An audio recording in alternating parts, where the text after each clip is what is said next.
Good morning, everyone, and welcome to the second annual Global Climate Action Symposium. My name is Kim Cobb, professor in the School of Earth and Atmospheric Sciences and the director of Georgia Tech's Global Change Program. Together with our partners, Georgia Tech's Center for Serve, Learn, Sustain and the Atlanta Global Studies Center, as well as the Atlanta-based consulates of Germany, France, Netherlands, Switzerland, Belgium, and the UK, we are thrilled to welcome you to this event. Last year, the first Global Climate Action Symposium marked the very first event at the brand new Candida Building for Innovative and Sustainable Design, a stunning showcase of innovation, design, equity, and sustainability. Get to know the Candida Building better and get a sneak view of the new Eco Commons on the virtual tour later today. This year, we are thrilled at the opportunity to innovate around the concept of a fully virtual, low carbon, and accessible platform for the symposium. The symposium will take place over 3 mornings, anchored on 3 themes. Today, we will feature ecosystems and climate, tomorrow, environmental and climate justice, and Thursday, COVID-19 and green recovery. Within each theme, you can expect to hear perspectives and insights from a diverse array of experts with ample time for interaction with you, our valued audience members. Virtual tours, art exhibits, and workshops take place towards the end of each day, together with an amazing set of student lightning talks. Stay until the very end of day 3 to learn the winners of our student photography contest. And for all you fellow homeschoolers and Zoom jugglers, if you missed something, don't worry about it. It all will be archived on our Eventbrite site. Needless to say, the logistics of this symposium are daunting, and none of this would have happened without the amazing hard work of the Global Change Program staff, especially Selena Perrin, Daniela Estrada, and Sung-Hoon Roo. Before I introduce Georgia Tech President Angel Cabrera for some brief opening remarks, I want to thank all of you for coming together today in celebration of our growing community of people dedicated to climate solutions in their many forms. In particular, I want to thank the Ray C. Anderson Foundation for its sustained and generous support of climate-related research and programming, such as the Ray C. Anderson Center for Sustainable Business, the Georgia Climate Project, and most recently and soon to launch, Drawdown Georgia, which have all helped to establish Georgia as a leader in the climate space. Today, it is my pleasure to introduce Angel Cabrera, who became Georgia Tech's 12th president last year. Born and raised in Spain, he found his way to Georgia Tech as a doctoral student in psychology, followed by an illustrious career in academic leadership both in the US and Europe. We are excited to have him and his wife, fellow GT alum Dr. Beth Cabrera, back on campus to lead Georgia Tech through its next chapter. As a longtime champion of the United Nations Sustainable Development Goals, President Cabrera has spearheaded a number of impactful events this fall at Georgia Tech anchored around the UN SDGs, inspiring new dreams for Georgia Tech as a leader in sustainability. I am grateful for his thoughtful and inclusive leadership, and it is a deep honor to have him kick off our event today. Thank you, President Cabrera. Thank you. Thank you so much, Dr. Cobb. I really appreciate your leadership and not just your own contributions to our understanding of climate change and its impacts, but also what you're doing to mobilize the forces of many others. Much, much appreciated. And I want to thank all the sponsoring organizations, Georgia Tech's Atlanta Global Studies Center, Global Change Program, Serve, Learn, Sustain, of course, all the consulates that partner with us for this event. Much, much appreciated. Thank you all for convening to continue this absolutely essential conversation. I've been thinking a lot about, and as an optimist that I am, what is it we can learn from this 2020, the year of this unbelievable situation and pandemic. And I think that there are 4 lessons that I think are at least in my mind, should be shaping how we address our biggest challenges going forward. The first lesson is that we've learned, or that I think we should hopefully learn from the COVID pandemic, is this idea that we're in this together. That the biggest challenges that we face as a species affect us all. That there's no wall that can be built, or no policy that can be implemented to have a country isolate itself from the biggest issues are going to be global in nature. COVID is one, an obvious one, where no country really has succeeded to isolate itself from its effects. But climate change is clearly another one. We're in this together, and we're affected by these problems together, and we somehow have to ways to collaborate to get out of them together.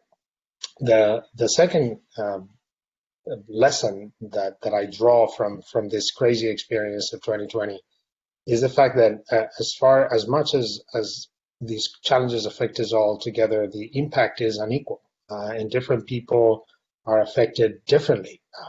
We learned very quickly how COVID affects marginalized communities harder than the rest of us. For once, people have less access to high quality healthcare, or they may be more likely to be involved in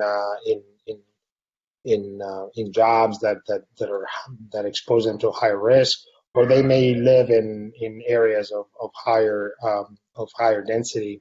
Climate too it's affecting marginalized communities harder and hitting them harder, whether it is through the impact on the cost of energy or air quality, or very importantly, the threats caused by the new wave of natural disasters that tend to have a harder impact in marginalized communities. The third lesson that I draw from the year of COVID is the fact that science matters, or as we like to say, I guess that is our new mantra at Georgia Tech, is science works, y'all. Science works. And not only works, is that when we're in big trouble, that's the only tool we have, and that's all we have to rely on. And even people who may try to cast it out and the power of science, when they are in trouble, we all know that that's all we have. Science is our best tool to understand these threats and to deal with them.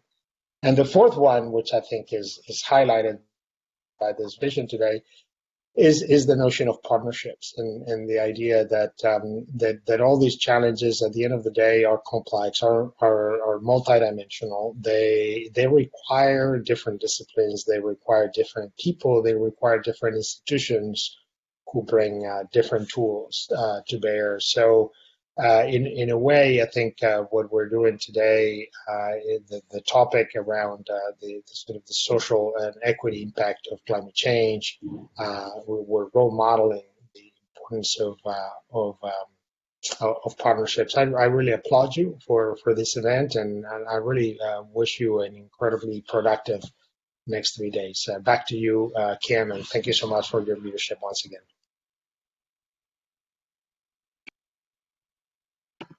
Thank you so much, Cabrera. Oh, go ahead, Selena. Thank you so much for those welcoming remarks. As Dr. Kim Cobb mentioned, today's events delve into the interactions between climate and ecosystems.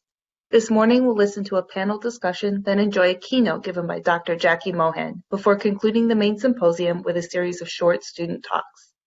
At 11:30 a.m. Eastern Standard Time, we will have the option to join either a virtual tour of the Candida Building for Innovative Sustainable Design or a virtual art exhibition at the Center for Art and Media at Karlsruhe called Critical Zones, Observatories for Earthly Politics. Links for the virtual tour and exhibit can be found in the online agenda hosted on the Georgia Tech Global Change Program's website, globalchange.godtech.edu/GCAS, and will be placed in the event chat. We'll begin with a panel discussion moderated by Dr. Jenny McGuire. Jenny McGuire is an assistant professor in the schools of Biological Sciences and Earth and Atmospheric Sciences at the Georgia Institute of Technology. Her research focuses on how terrestrial organisms have responded to past and present changes in climate. Jenny works with the Nature Conservancy, the Wildlands Network's Eastern Wildways Project, and other nonprofit organizations to identify efficient strategies for creating a landscape that integrates wildlife connectivity with human land use needs. Jenny received her PhD from the Department of Integrative Biology at UC Berkeley and was a postdoc at the National Evolutionary Synthesis Center in Durham, North Carolina, and at the University of Washington. It is my pleasure to welcome Jenny McGuire to the virtual stage.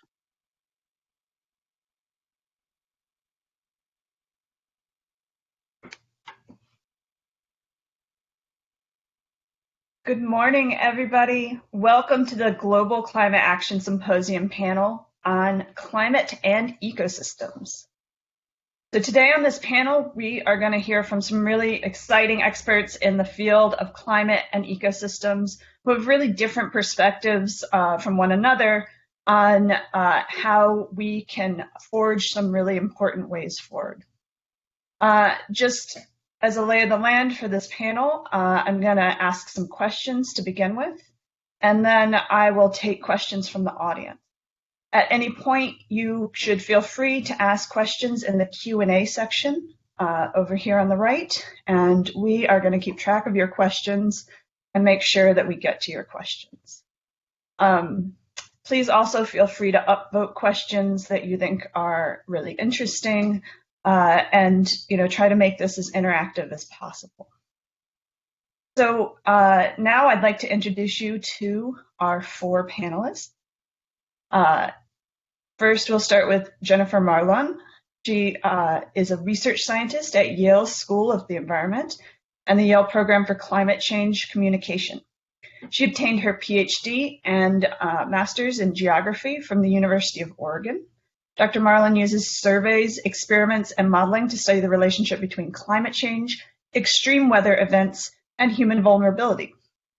Some examples of her work include the Yale Climate Opinion Map, a study of coastal Connecticut residents' hurricane attitudes, and analysis of America's heat wave risk perceptions. Dr. Marlon also studies the history of wildfire using sediment records from around the world. She developed the Global Charcoal Database, now an international collaborative effort that houses hundreds of sediment records from lakes, soils, and oceans around the world. This can be found at paleofire.org. The dataset's been used to understand the response to fire regimes, to abrupt climate change, the role of fire and the expansion of agriculture during the Holocene, and human impacts on fire during the industrial era. So welcome to Dr. Marlon. Thank you. Next, I would like to introduce Jérôme Gaillardet. He's a professor of earth sciences at the Institut de Physique de Globe de Paris, where he is leading a research team on Earth's surface geochemistry. He's also a member of the Institut Universitaire de France. He's working on biogeochemical cycles in the critical zone of the Earth, in particular on river geochemistry using isotopes. He's published more than 130 articles in peer-reviewed journals and contributed to a number of books. He's been involved in the development of critical zone observations at the national, European, and international scale, and he's coordinating the French network of critical zone observatories and is part of the European ELTER project. He has been awarded the Silver Medal of French National Center for 14 Research in 2018, and he's a fellow of the European Association of Geochemistry and the American Geochemical Society. So welcome to Jérôme. Excuse me. Third, I'd like to welcome Shyla Raghav. She's Conservation International's leading climate change expert, and she drives the organization's climate change strategy to secure and maximize nature's potential as a climate solution by leveraging technology, policy, and market innovation. Shyla played an integral role in negotiations in the Paris Agreement, which was signed by 195 countries, and she's been instrumental in influencing international climate policy for over a decade. She worked at the World Bank Adaptation Fund, UN Development Program, UN Framework Convention on Climate Change, and Shyla has been named InStyle's Badass Woman, a Grist Top 50 Fixer, a AAAS IFTHN Ambassador for Women in STEM, and has been featured on CNN, Vice News, and Elle Magazine. Welcome to Shyla. And last but not least, Dr. Joel Kostka is a professor and associate chair for research here at Georgia Tech in the schools of biological sciences and earth and atmospheric sciences. Dr. Kostka serves as a distinguished lecturer for the American Society for Microbiology, as well as the chair of the Gordon Research Conference in Applied and Environmental Microbiology. He is a member of the American Academy of Microbiology, and the Kostka Lab has investigated salt marsh ecosystem function for 25 years. His research has revealed the dynamic interplay between the growth and physiology of macrophyte plants, macrofauna, and microbial-mediated processes that regulate biochemical cycles of carbon and nutrients in salt marsh soils. Recently, he's been focusing on coastal ecosystems and developing, and developing adaptive action plans for the Georgia coast by mapping vulnerability of coastal ecosystems, educating coastal residents on the benefits of ecosystems, restoration, land conservation, flood risk, and protection. So with that, could the panel please turn on your cameras and your microphones? There we go. We have all 4 panelists. Excellent. All right. So I'd like to start by asking a question of Jérôme. If we could, and then if whoever would like to kind of answer next could just virtually raise your hand so I can get a sense of who would like to go after. So from your perspective, what are the implications of ecological systems for climate mitigation? And again, welcome to you. Thank you. Do you hear me? Yes. Okay, so thank you. As you said, I'm working in a critical zone field, which is an emerging field coming from earth sciences, actually, which is basically to say that everything is connected in the subsurface of the earth. I mean, the ecosystems are connected to the soil is connected to the rocks, which are below. This is also connected to the lower atmosphere because this is a system and everything depends on everything. So this approach is trying to understand the system as a whole. It's kind of a holistic approach. And so it's a mix of different disciplines which have been working very hard and which have been very specialized in their own fields to like to make a step back and to see what are the main challenges that still need to be understood in order to face the big challenge that we are facing, that humanity is facing, which is to say climate change or global change, or more basically the explosion of demography on Earth. And so to answer to your question most specifically, I would say that we now have global models which are predicting that the climate of the Earth is going to change in response to the increase of CO2 and other gases, greenhouse gases in the atmosphere. But what we lack actually is models that will allow us to predict what is going to happen at the local scale. And I think now what we need to do from a scientific point of view, now that we have this global picture of what is going to happen, or what is going most probably to happen, we need to focus on the local scale. And the local scale is very difficult to predict. Because, as I said, it's a complicated, it's very heterogeneous. You take, for example, the atmosphere is very homogeneous. You inject something in the atmosphere, in a couple of weeks, the atmosphere is totally mixed, well mixed. This is not true for where human lives. And this is where the term critical zone is important from a sociological point of view. Critical also means that this is something we have to care of, okay?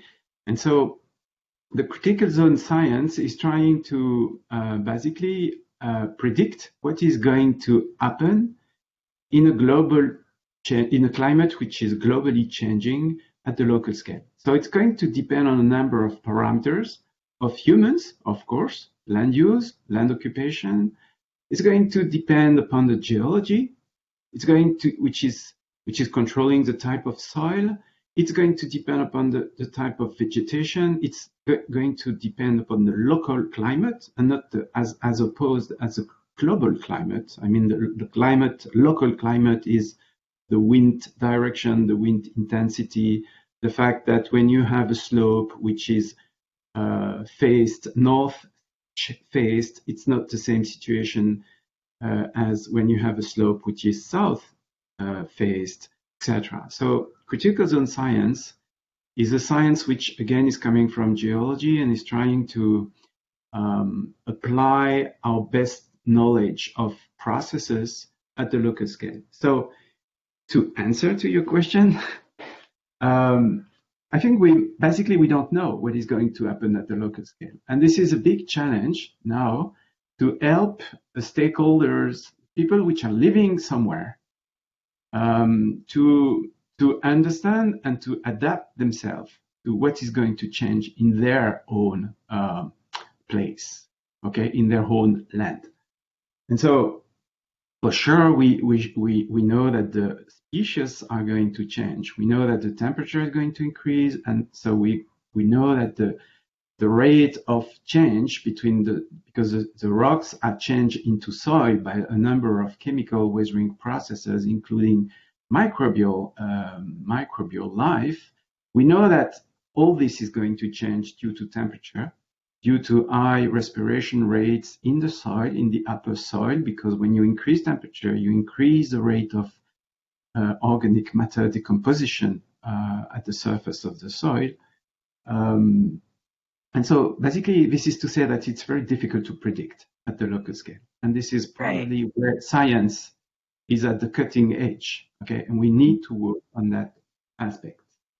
Thank you very much for that answer. So it sounds like what you're really emphasizing, the fact that climate is very actively changing and that we're going to need to try to determine how to adapt effectively locally.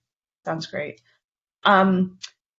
I see that I can't find the hand raise option, so you guys might have to like physically raise your hand instead of virtually raise your hand. Would someone like to follow up on this question of what are the implications of ecological systems for climate mitigation?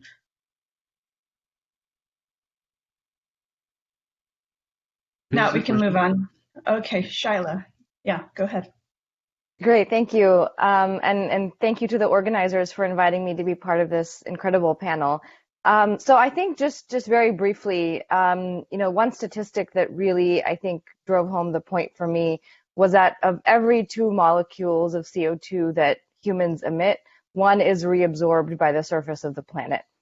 Roughly half by oceans and half by terrestrial ecosystems. And that's, I mean, if you just think about the enormity and the importance of that service that ecosystems provide, we can all appreciate that ecosystems provide a very important service when it comes to the storage of carbon, but also when we destroy, disturb, damage natural ecosystems, much of that stored carbon is then emitted, which is a large contributor to the causes of climate change.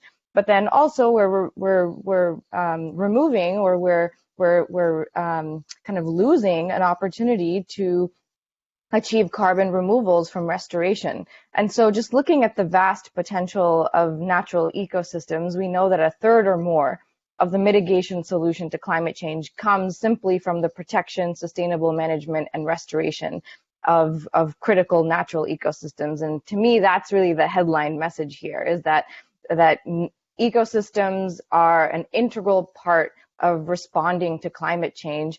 And overall, in terms of the parity or the relative importance of natural climate solutions, they're really of critical importance over the next decade, where we really need to be achieving this overall transition from natural ecosystems being a net source to a net sink.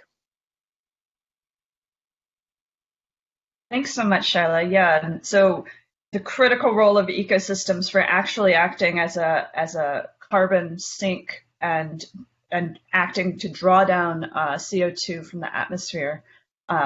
Really another very critical point for ecosystems and climate mitigation. Does anyone else want to contribute? Joel, go ahead. Joel, you're muted still. Great. Can you hear me now?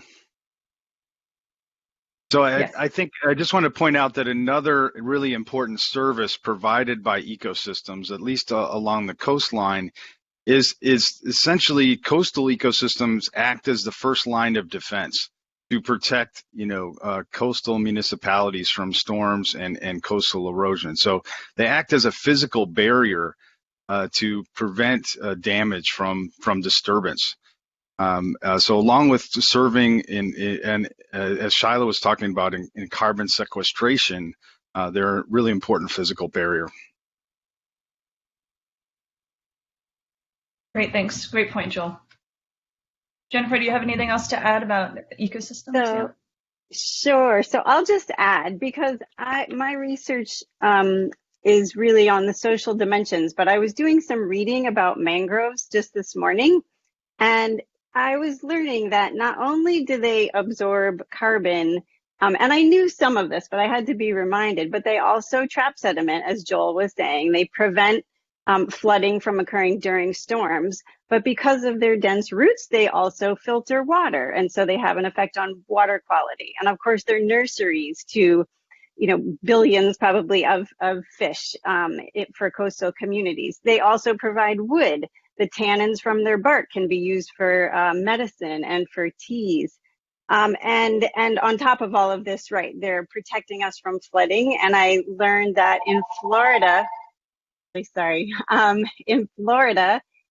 during Hurricane Irma in 2017, the mangroves in South Florida prevented $1.5 billion, $1.5 billion of flood damage was prevented by the mangroves that were protecting counties there. And so this is real economic benefit. It also protected 500,000 people.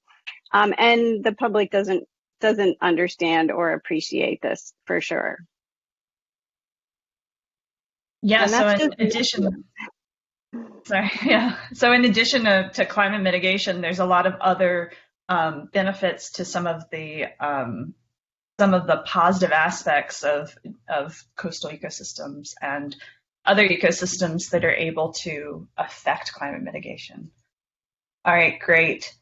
So I think let's move on to the next question, and let's start with Joel on this one. What are the local and regional actions that should be prioritized as adaptive action plans directed at global change issues? Okay, well, I think Jérôme was talking about how these at a local level, it's much harder to predict what's going to happen with climate change. We need high resolution data sets. But the first thing I wanted to say was that in participating in a lot of workshops and planning sessions to figure out what we might do for climate change on the coast, I think it's clear that whatever action we take must be stakeholder driven. That is driven by the people that live in that area. And I think my social science colleagues can say that better than I can, but this has been a real eye-opening experience for me that really, I'm a natural scientist, but I think social science should be driving this. We have to go out there and ask people what their needs are. And this has to be, local to federal, has to be government, public, private, all stakeholders that have skin in the game here should be involved in planning our response and considering not only cost and environmental impacts that we've been talking about, but also social justice issues, which are especially important, at least that I'm aware of here on the coast of Georgia. And I think a big part of this is building infrastructure, and I don't mean just built infrastructure. I mean building people infrastructure, human teams of these partners to address these very difficult problems, to essentially enable coastal communities in resilience planning and adaptive management strategies. And I can just talk about some of those initiatives here on the Georgia coast. Kim mentioned in her opening remarks about the Georgia Climate Project. So we're lucky here on the Georgia coast to have such an entity. The Georgia Climate Project then published a roadmap for research and planning in 2018. And I think they have a very simple message, which is, what does climate change mean to Georgia and what can we do about it? My specific area is in coastal ecosystems, as we've been talking about, also called natural or nature-based features or living shorelines. And as I said, these are the first line of defense, protecting the coastline from storms and coastal erosion. And essentially, this was already, I think Jérôme kind of alluded to the fact that the existence of these ecosystems is really a balance of physical, chemical, and biological processes, right? And that's really what my research is about. I won't talk specifically about that, other than to say that marshes and mangroves that Jennifer was mentioning essentially exist on coastlines as sediment accumulates on the coast and plants can take hold and grow. Okay, so the future of those coastal ecosystems is going to be dependent on the one hand, plant production, on the other hand, allowing sediment to accumulate on the coast. And so those two are really important in how we plan for adaptive mitigation or adaptive strategies. And some of the, first thing we need to figure out to recognize is that there are multiple stressors impacting these ecosystems. It's not just climate change. It's also development, of course, building in marshes and building homes and structures along the coast. And so we have to consider the climate change in the context of these multiple stressors. Okay. In terms of climate change, coastal ecosystems are affected by, for one, the lack of space.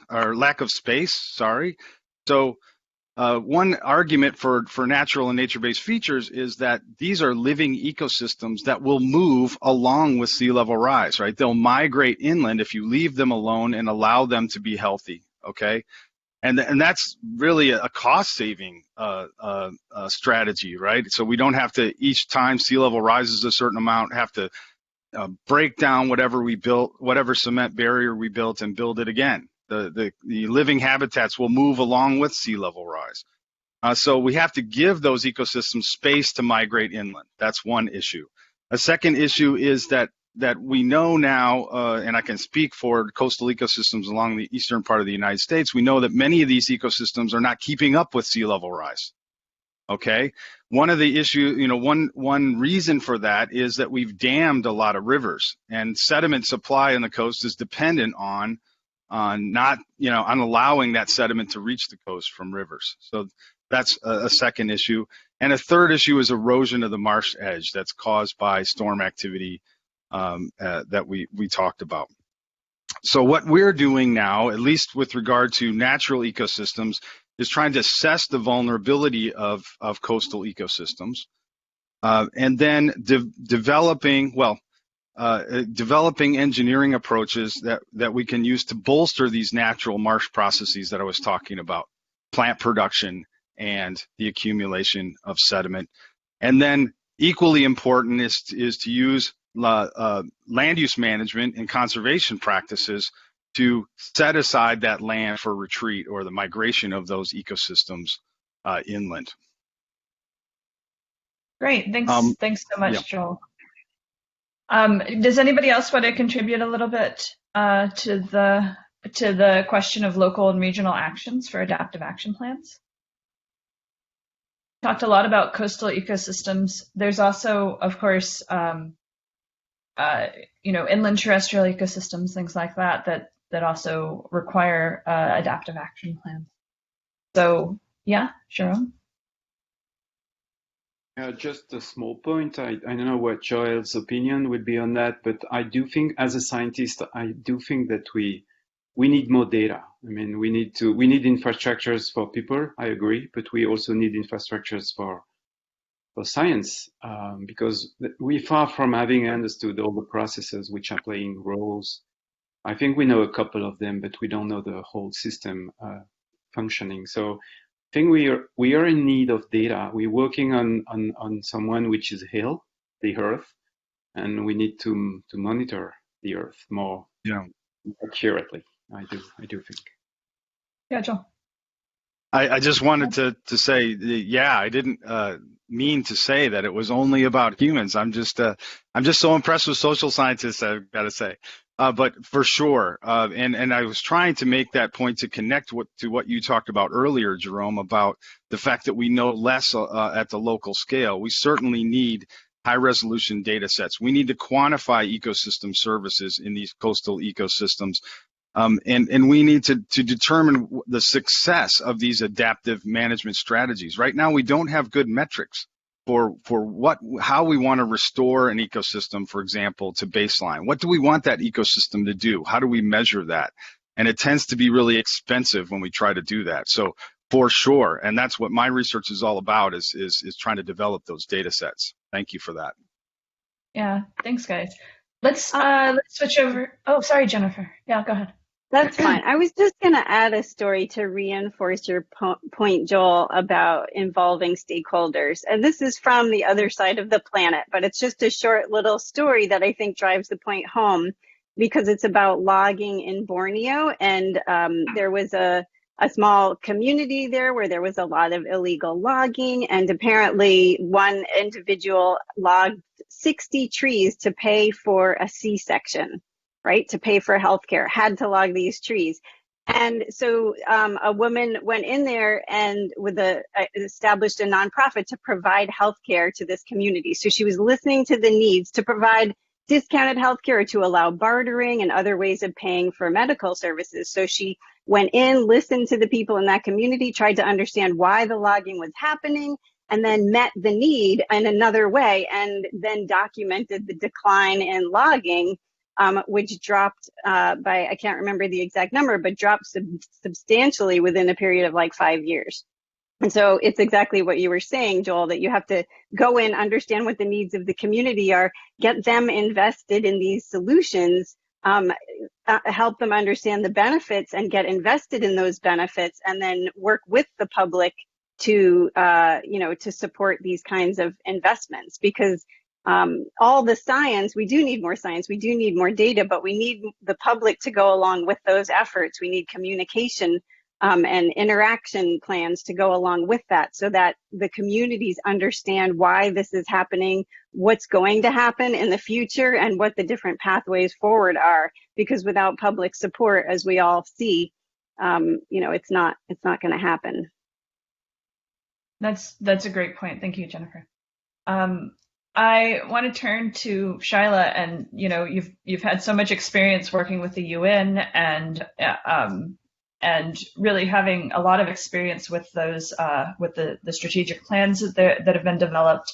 And the UN declared 2011 to 2020 the UN Decade on Biodiversity, with the goal of implementing the Strategic Plan for Biodiversity and the Aichi biodiversity targets. Given that we're drawing to the conclusion of the Decade of Biodiversity, what are the successes and failures, and where are we going forward from there? Based on the summits that are happening right now. Thanks for that question. And I think it's been really interesting to see this evolution of the global framework. I mean, we started with this paradigm of sustainable development and a global framework for biodiversity, but then the Paris Agreement was negotiated. I think part of the problem is that all of these processes have been siloed. You have sustainable development goals and climate and biodiversity all being negotiated separately, which then kind of create different reporting processes, different paradigms, different frameworks, different funding models for each, that I think has in some sense undermined our opportunity to really consolidate, integrate, and combine towards a clear direction as a global community, but also providing guidance to national governments on how they implement joint solutions to biodiversity and climate. But it's also been interesting to see that when we started negotiating on the Paris Agreement just 5 years ago, we were struggling to even just get nature mentioned into the decision text within Paris. But we've come such a long way to now where almost no discussion on climate change can be held without discussion of planting trees or even about stopping deforestation. So I think that we've really come a long way and achieved a lot when it comes to elevating the profile of nature as a climate solution. But as you noted, we haven't really seen tangible progress when it comes to reversing the trend of biodiversity loss or even meeting the zero deforestation commitments that have been established by a number of companies. And so I think that there's a number of different needs that we're left with now. The first, I think, is really shifting from a paradigm of sustainability to one of regeneration. And I think this is a real theme that is emerging now in these discussions around a decade of biodiversity to now a decade of ecological restoration. So no longer can we kind of accept a exploitative, kind of extractive economy, or even one that sustains the status quo. We need to now be actually really transitioning to a restorative model. The second, I think, is advancements in science. So I think just as we've heard from our other panelists, we've seen the kind of generation of data and information on a concept that I think is really compelling called irrecoverable carbon. So you think about carbon stored in coal or in fossil fuels. Once that's combusted, once the emissions have derived from the combustion of a fossil fuel, you can't kind of suck it back into ecosystems without using some sort of technological solution.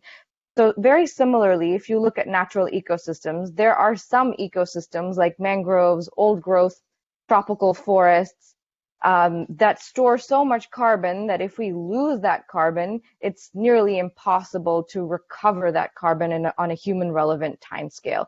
So there's been research, but there's been mapping exercises that have looked at where is this irrecoverable carbon, where does it overlap with biodiversity, with indigenous territories, and I think that could help us come together as a global community around a new set of priorities or principles on really where do we need to prioritize these actions.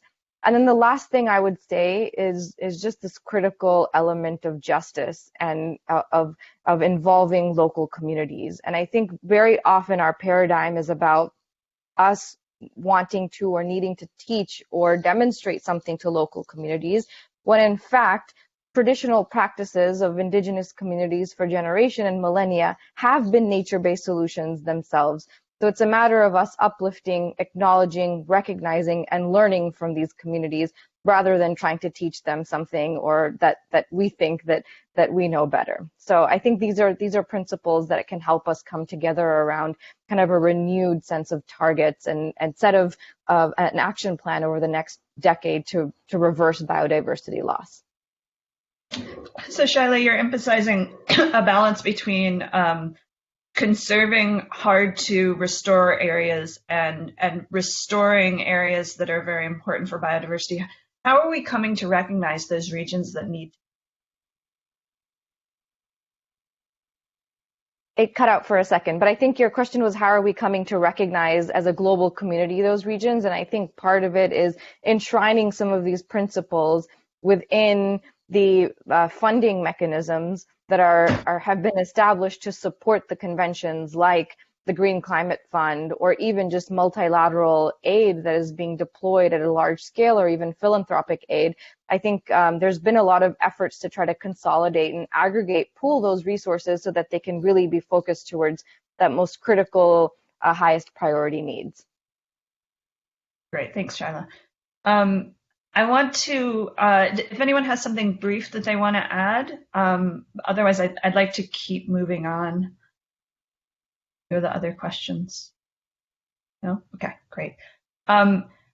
Jennifer, I'd like to hear from you about some of the strategies that are effective in informing the public about the role of natural systems are playing in climate impacts and these interactions that have become kind of a theme for this discussion, right? About the role that the public plays and how scientists, nonprofits, governments can kind of integrate in order to achieve some of the goals that Shyla was just talking about.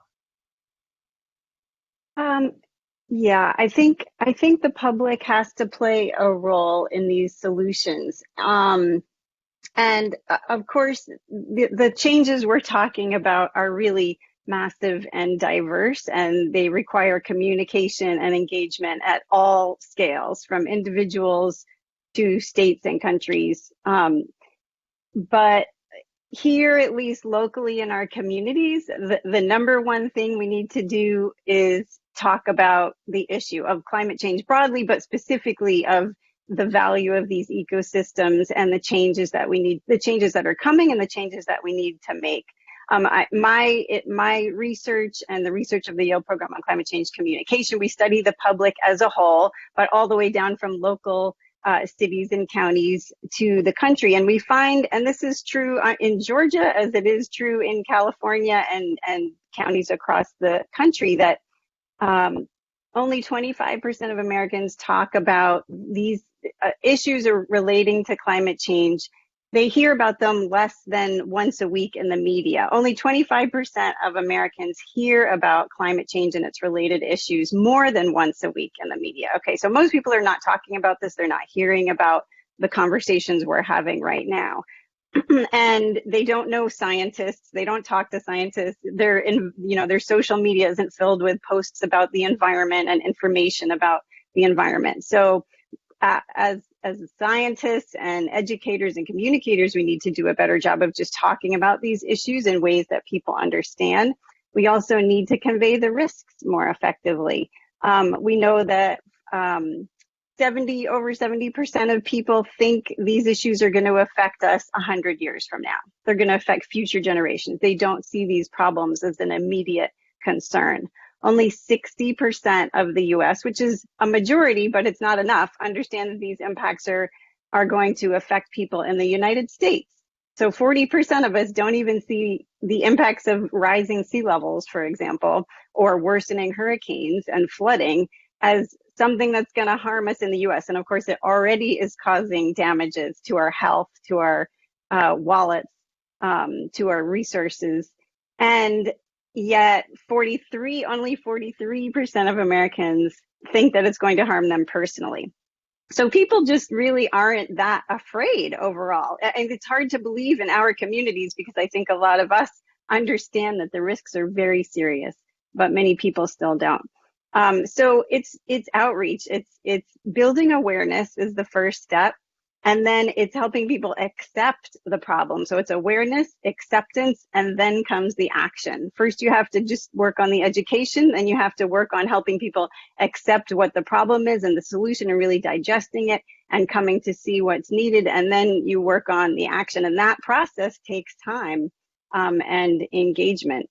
So I think that's sort of the big picture, but I think that basic process plays out in our local communities, in our schools, in our churches, in our organizations, in our Zoom rooms, all the way up to the national level.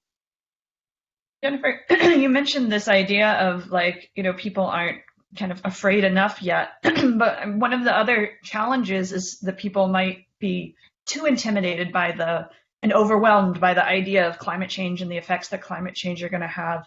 And that causes people to really shut down, right, in some ways. So how do you balance that? Absolutely. Effective communicator. Yeah, I'm glad you asked that, because it certainly is not just about increasing the fear and telling stories of how horrible it's going to be. That is part of what's happening, and we have to grapple with that reality. But when you're communicating, especially with non-scientists, and even with scientists, you have to build an awareness. You have to increase people's understanding of the solutions of what we're talking about here, the restoration activities and efforts that have to be done, because you have to couple an understanding with the seriousness of the risk with a sense of what we call efficacy. And for a long time, we've just been sort of laying out the projections of how bad it's going to get and not having enough information and actionable information about what to do. But we have so many of those solutions now, as Shyla and Jérôme and Joel were all talking about, of what we can do. So yeah, you have to balance the fear with the concrete solutions and plans. So really having those actionable solutions. Does anybody have anything to add to this? Yeah, Joel. I think one way to address that, that kind of fear of science is to the scientific version of helping people help themselves, which is citizen science. Getting the actual people that are living in these ecosystems involved in collecting data about those ecosystems.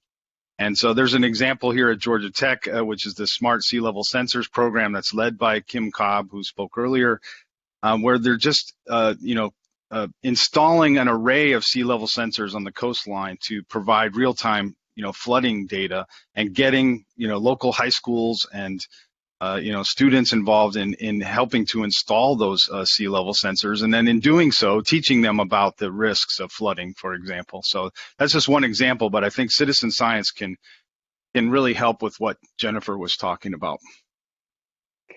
And just to insert another thought, that our group published a study talking about the impact of stories and movies and fiction. It can be fiction. A lot of it is just personal experience, speaking from personal experience. What you have seen, especially as a scientist, a lot of us have experience actually seeing the benefit of restoring these ecosystems and seeing what's possible when you work with nature instead of against it.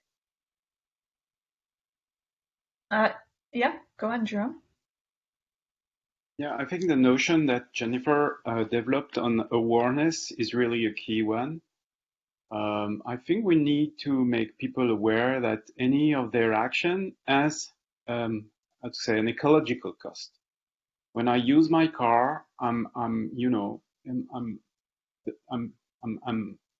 introducing CO2 in the atmosphere. So I'm contributing to climate change. Everything is so connected that humans are not on one side and nature on the other. We are in the same boat, in the same ship, and so whatever we do, I mean, it's going to have an action on the boat. So, and this is something I think citizens and the public in general has difficulties to understand, because our culture, at least the Occidental culture, Western culture, is not that culture that, we are in the same boat. If you go to the Amazonian forest, that's probably different, because people they look at plants like if they belong to their family. It's a very different relationship, very different perception of the environment than the one we have in the Western world. So I think this question of awareness is a key one. Thank you. And thank you, Shyla. Yeah, Shyla, just a second. I was going to ask you something a little bit, though, feel free to talk about what you want to also. But, from that kind of more international perspective of the differences in communication about, environmental issues, and how do we get this sense integrated into, our culture more effectively? And have you seen examples of how that's done other places that's more effective than what we're doing perhaps in the States? And or Absolutely. Whatever you wanted to insert. Yeah. Yeah, I think that's exactly what I wanted to comment on.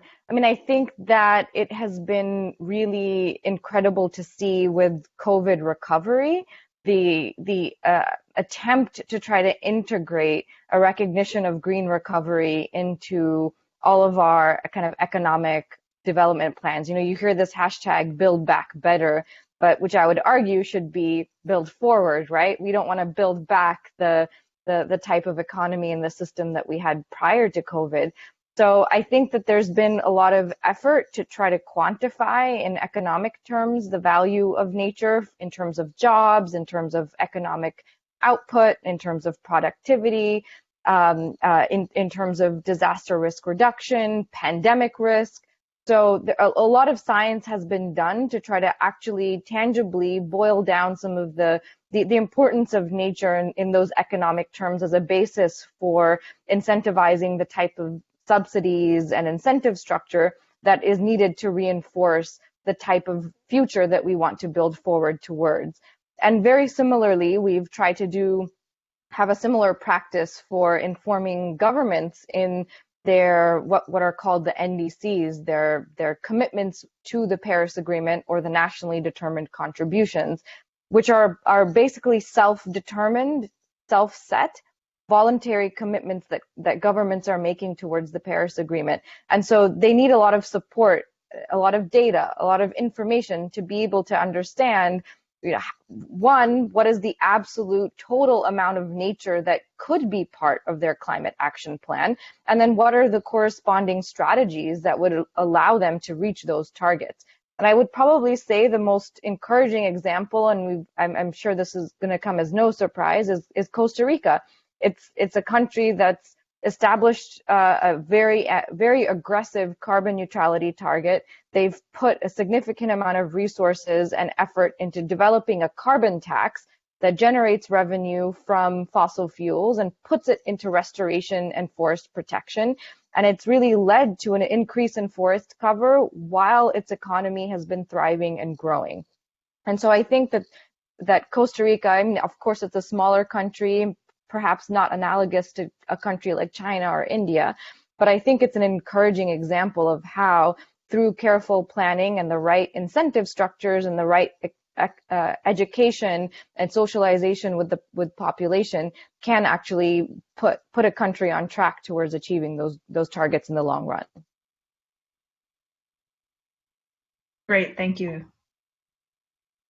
All right, so we're approaching 10 o'clock, and so we have about 17 minutes left. And I'd like to, soon we're going to get to the panel, the questions from the audience. I'd like to go ahead and do one more question for ourselves to just, kind of wrap up our conversation. And I think that the question that I want to pose to you is, what are some of the strategies for better integrating and collaborating between academia, nonprofits, and government so that we can actually have both this information flow, this ability to communicate well with the public, and also this collaboration that's necessary to actually get things done, to actually be effective. And I think Shyla just brought up a really, great example of, having these incentive structures that are in place, put in place by the government. And I think, that integrates across lots of different levels, right? So you have information coming from scientists, you have the government trying to enact incentive structures that then go to the public, right? Are there other good examples of this, or are there other types of strategies that we could be enacting for, better having these conversations? And, several of us, most of us are academics. So I'd like to know for myself even, how do I more effectively interact with other entities? Jennifer or Shyla, you want to take this on?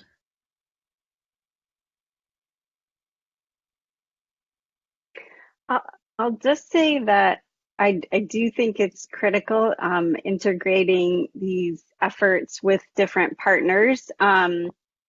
It takes time and it takes resources to do that, because it means not coming to the table with, as a scientist, not coming to the table with your research questions and hypotheses all laid out and then trying to convince your partner that this is where you should go.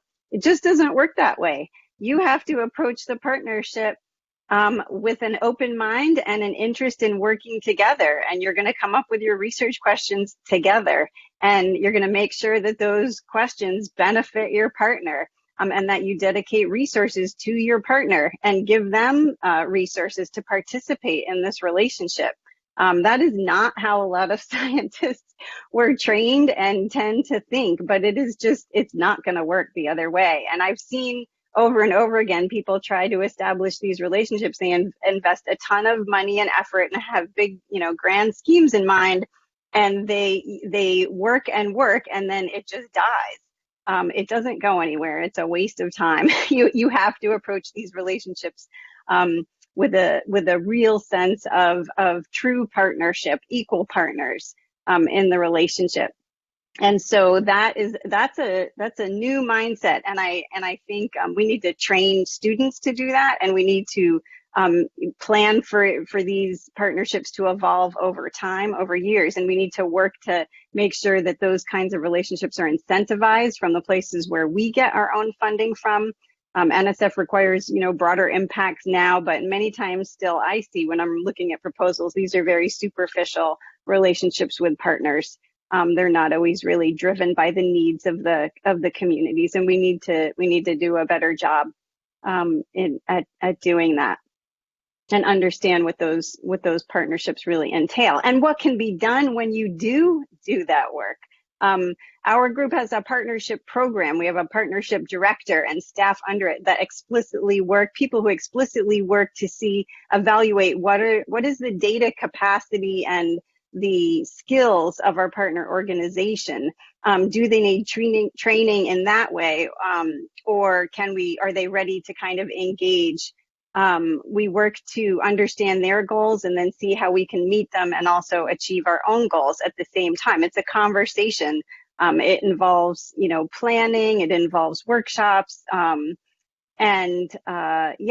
just time and effort. But when we do work together, we find that we can absolutely advance science and also advance the goals of our partner organizations, whatever they may be. And it's why I do what I do now, because I see how much can be done when you're able to do that. But we have to convince our own funders that that's important. And many people do understand that now and appreciate the value of that, because we just can't do our work alone as scientists anymore and have the impact that we know we have to have in order to get us on a more, not just a more sustainable track, as Shyla was saying, but into this sort of regenerative mode. I love that idea. That's exactly what we need to be doing.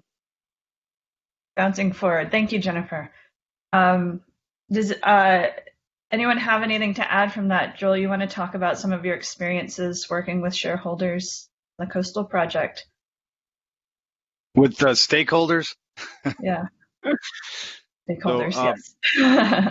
Yeah, I mean, I guess it's, I'm not a social scientist, so I might not have the latest, greatest approaches to talk about. But I think in the case of, for me, I work in microbiology and biogeochemistry. And so for the longest time, I was one of those people that Jennifer was talking about with my broader impact statement when it wasn't as large as I should have had it. So I think just realizing that you have to get out and talk to people. So one of the things that we have been doing, for example, we did this spring, is just go to the emergency management people. Others at Georgia Tech have been doing this longer than me, but just going in and scheduling meetings, talking to the county emergency management people, talking to other stakeholders. For example, we have large military bases on the coast. So going and I went to the first military base I've ever been to. And made a scientific presentation to them this spring, and they talked about what were the issues that they were dealing with regard to climate change, and they're right on the coastline, right? So coastal ecosystems was a big part of that, and I was surprised and really pleasantly surprised at how important coastal ecosystems were to them in the Department of Defense, for example. Just talking about land conservation and preservation of ecosystems, they really felt the duty and the mandate to preserve those coastal marshes, for example. So I think my advice is just to get out and talk to people. And like Jennifer was saying, you can't go there with a preconceived notion or a plan already in place. And for me, I study microbes, right? And most people would be like, well, why do microbes matter to the coastline? So I don't start there, obviously. I start with, well, what are their needs and how can I relate the type of research I do to solving problems and developing adaptive action strategies, which usually, as I said, comes down to how do we keep those plants healthy and productive, and sediment accreting along the coast. Sounds like a long conversation between lots of different folks, which is what Jennifer emphasized, time, right? Do Shyla or Jérôme, you have anything to add?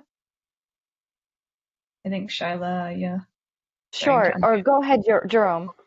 Okay. Okay, sorry. So I just wanted to add that we have in Europe, but it started in the US actually a long time ago, what we call the long-term socio-ecological research networks.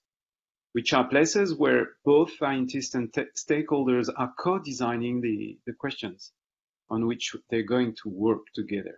And let me just take an example here. In France, as you know, we like cheese in France, but the quality of the cheese strongly depends on the quality on the environment. And so as a scientist, I'm interested by, for example, the river chemistry or the quality of soils. But this is also interesting for the farmer, because the farmer wants to produce a good milk, because with this good milk, he's going to do a good cheese and he's going to make a lot of money. So, you know, there is a convergence of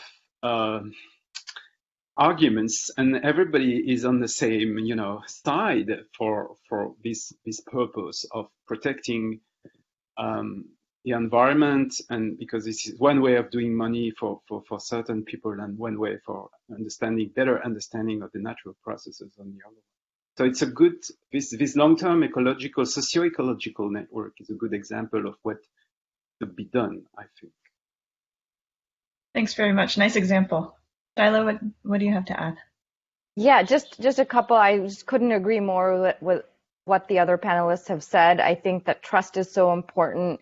Coming into a relationship or a conversation without a preconceived notion. But I think ultimately everyone is busy, and partnerships take a lot of time. They take a lot of investment of just having taking the time to really understand where each party is, and ultimately where through partnership we grow our impact. So really focusing in on those specific areas, whether it's, you know, sharing of data, whether it's joint analysis, whether it's kind of amplifying each other's message. I think it's really, you have to be really focused about what's the greatest value in having that partnership, and then designing it that up front with those features and with those elements in mind.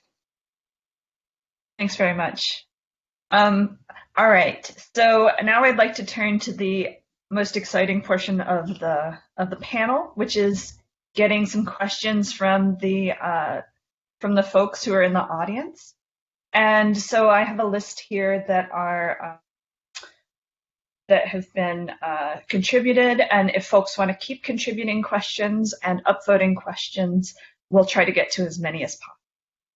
So the first one I think is for Jennifer, and this question is, from your experience, have there been certain data points or metrics that have been most effective in getting municipalities and cities to take action? Of course, anybody's welcome to contribute to the response. Mm-hmm. What we find with our research is that decision makers underestimate how much the public is actually on board with a lot of solutions. Many policy and decision makers don't understand that pretty much every American wants to shift to clean, renewable energy. So we especially look at national policies, but even local policies. Everyone wants to be able to install solar panels. If you have access to it, you can afford it, they're available in your community. A lot of people want those things. And yet policy and decision makers often think that Republicans in particular are more opposed to these actions than they really are. It's not true. We have a lot of data that show support for different policies at the county level and on up at Yale, climatecommunication.yale.edu. You can Google Yale climate opinion maps and get local data for Georgia and other states. So everyone supports renewable energy. Most Americans even support regulating carbon dioxide as a pollutant, for example. We don't have a lot of granular questions that are particular to local communities because we focus on understanding the public across the whole country.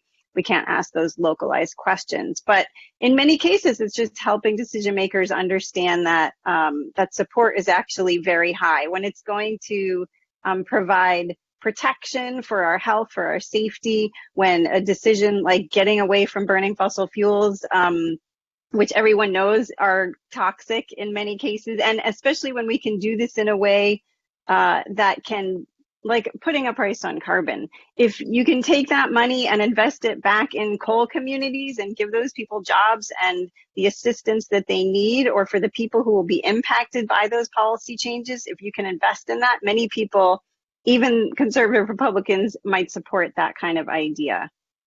So there's an education and communication effort at that level as well. Thanks so much, Jennifer.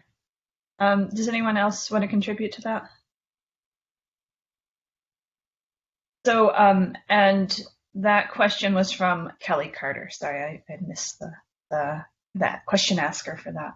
All right, the next most upvoted question. And this, we've had a lot of conversation, focus this conversation on coastal areas. So for those living in coastal areas that are at risk, what is the most effective and logical, or what is more efficient and logical, mitigation or adaptation? Would anyone like to start?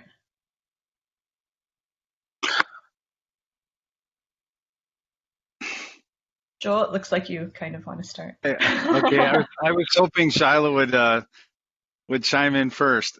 So I would say that, we've in our global change program here at Georgia Tech, we started out talking about mitigation and adaptive action solutions, and I would say we've migrated more towards adaptive actions rather than mitigation. So, and I think especially at the local level, I would encourage more adaptive action in answer to that question.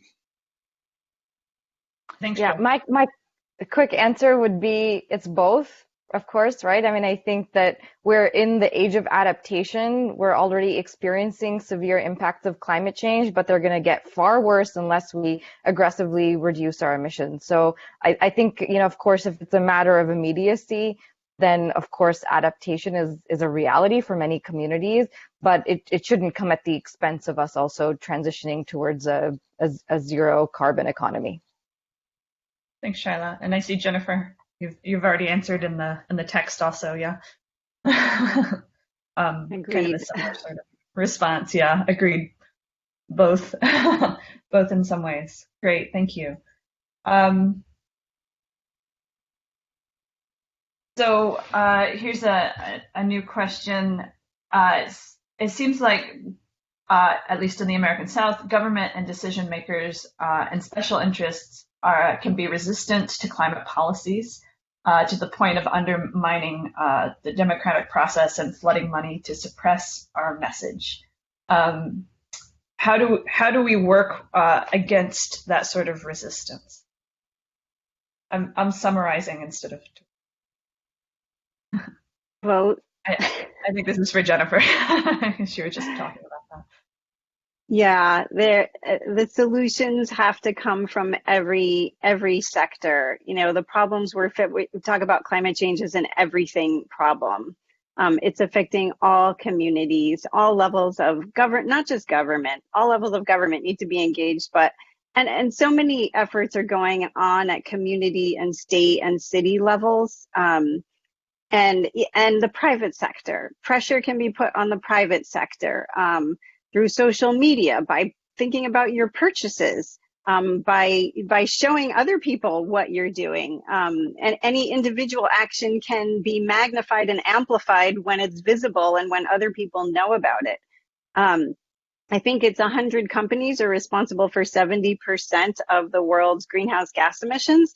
That's just insane. That's an amazing idea, because it means that if pressure can be put on those particular companies, then we can make really incredibly large changes much faster than one might think.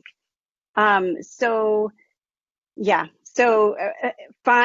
the way that you can act in your local community or at whatever level you're working at, and just work there and talk about it. Share your successes, share what you learn is effective in your own community and your own social sphere, and be as vocal as you can about it. Thanks, Jennifer. And I think that comment that you made earlier about the fact that government officials don't even realize how much people agree with environmental policy, is something else that, we can really highlight, and that could potentially help some of those issues as well. Joel, yeah? Just one quick thing. There's a wonderful paper that actually documents that scientifically by Maddo Mildenberger and Leah Stokes and another author. I think Hernandez is the last name. I can try to find the link while Joel's finishing, and I'll put it in the chat. Yeah, I just wanted to chime in and agree with both what Jennifer and you said, Jenny. That is that my experience has been, I live in a pretty conservative area in the southeast of the United States, and I've been working in coastal communities in both Charleston, South Carolina, and Savannah, Georgia. And in both of those cases, those very conservative communities are very aware of the issues of climate change and and they have already formed a coalition in each case to address those climate change issues. So they know that sea level is rising. They know, they have a good idea of how it's going to affect the local community, and they're very favorable to seeking solutions. So they're Jennifer was talking about data that she's collected, and that was my anecdotal data would support her hard data that these communities are very favorable to adaptive management, especially. I think that's a really hopeful note to wrap up on. I'd like to ask the panelists, we're just about to go into a coffee break, and so if you guys could stick around for just a few more minutes and try to respond to the rest of the Q&As on the chat function, on the chat feature, that would be really great. We have kind of a handful of questions that we didn't quite get to, and I think that now Jennifer has posted that link in the event chat, and I would encourage everybody to take a look at the event chat. There's a ton of resources that are coming up in the event chat that are really useful surrounding the conversation that we've been having. So I'd like to again thank each and every one of you for participating and for having a really nice discussion about the role of ecosystems in climate change. And I will turn it over to the moderators who are going to send us to a coffee break. Thanks, guys. Thank you so much, Jenny, and to all of our panelists for that engaging discussion. We will be going on a brief coffee break. And then we will be joined by today's keynote speaker, Dr. Jackie Mohan, at 10:30 a.m. Eastern Standard Time. Please remember to continue to put your questions in the Q&A, and our panelists can answer them. Additionally, you can read more about each of today's speakers using the links in your agenda, which is available online, and also the links in the event chat. Also, please remember that beginning at 10:30 today, we'll be using 2 separate webinar links, one of which will lead you through a virtual tour of the Candida Building for Innovative Sustainable Design, the most sustainable building in the Southeast, and another which will lead you through an art exhibition at the Center for Art and Media Karlsruhe called Critical Zones, Observatories for Earthly Politics. And links for both of these are available online in your agenda, and a shortcut link will be shared in the event chat. Both experiences will be fully recorded and archived on your virtual event dashboard on Eventbrite. Now we'll be going on our short break, and we look forward to joining you again at 10:30 a.m. Eastern Standard Time for our keynote speaker. Thank you.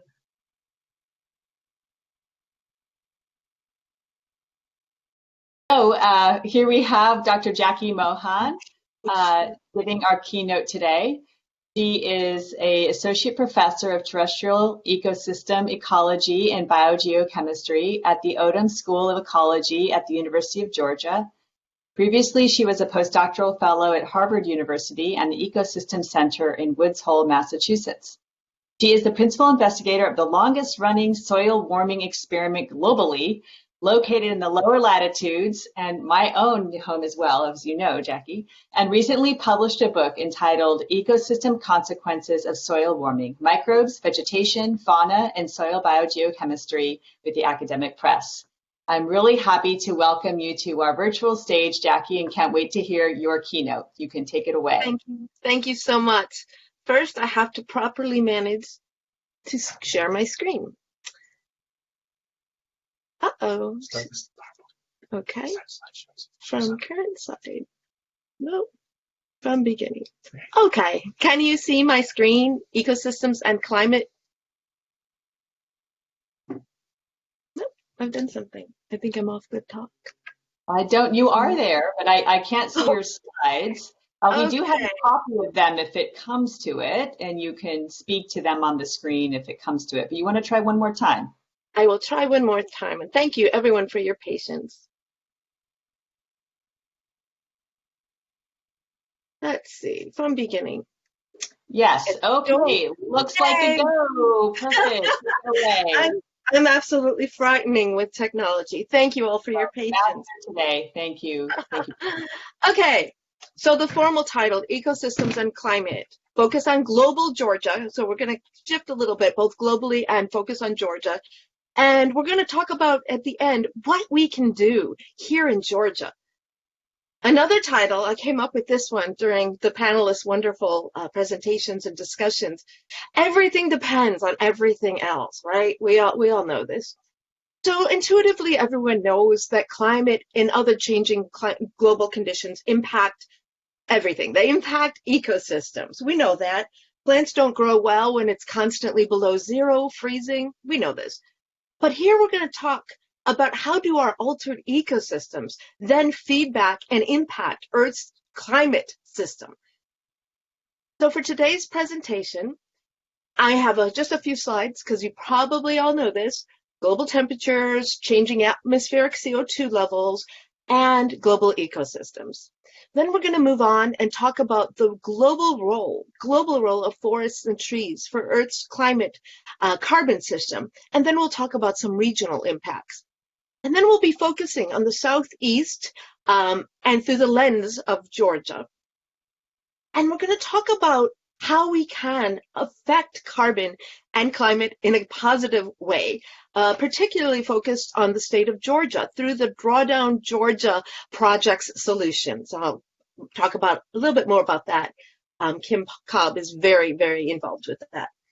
And then we will conclude with talking about potential roles of unexpected consequences of climate change for human health, how this can be useful take-home messages when you're talking to the public or the occasional congressperson about why we need to address climate change. All right, as we all know, temperature has been changing. It's been changing most particularly in the Arctic systems, but it's been changing over all of Earth's, especially the land-based systems, although our marine surface ecosystem friends have kind of caught up with us. This temperature change, tracked by many different modeling agencies and groups, have pretty much shown temperature's been going up, and in fact 2019 was the second warmest year on record. But I don't want us to forget about atmospheric CO2. Higher levels of atmospheric CO2 means a big deal for photosynthetic organisms, i.e. land-based terrestrial ecosystems and plants. Ecosystems. So we have all been talking about, and we're all, I'm sure, aware, ecosystems are important for carbon and so many other things. In fact, ecosystems are super important for basically everything. Any of us who like to breathe air or drink safe water, ecosystems are our friends. A global map of Earth's biomes, closer to the poles, warming up as we get to the equators, of course. I've been lucky enough, my lab and I, we do work, still doing work in tropical cloud forest or near cloud forests in Costa Rica. I've done work up in the Arctic Circle in Abisko, Sweden.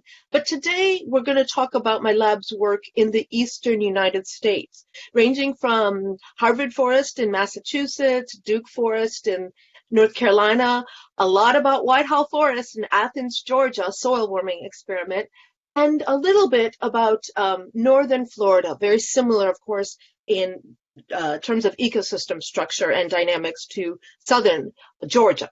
So focus on the eastern United States, particularly the Southeast and Georgia. Okay, as we've been discussing today, there's this huge global scale role of forests and trees for atmospheric carbon sequestration.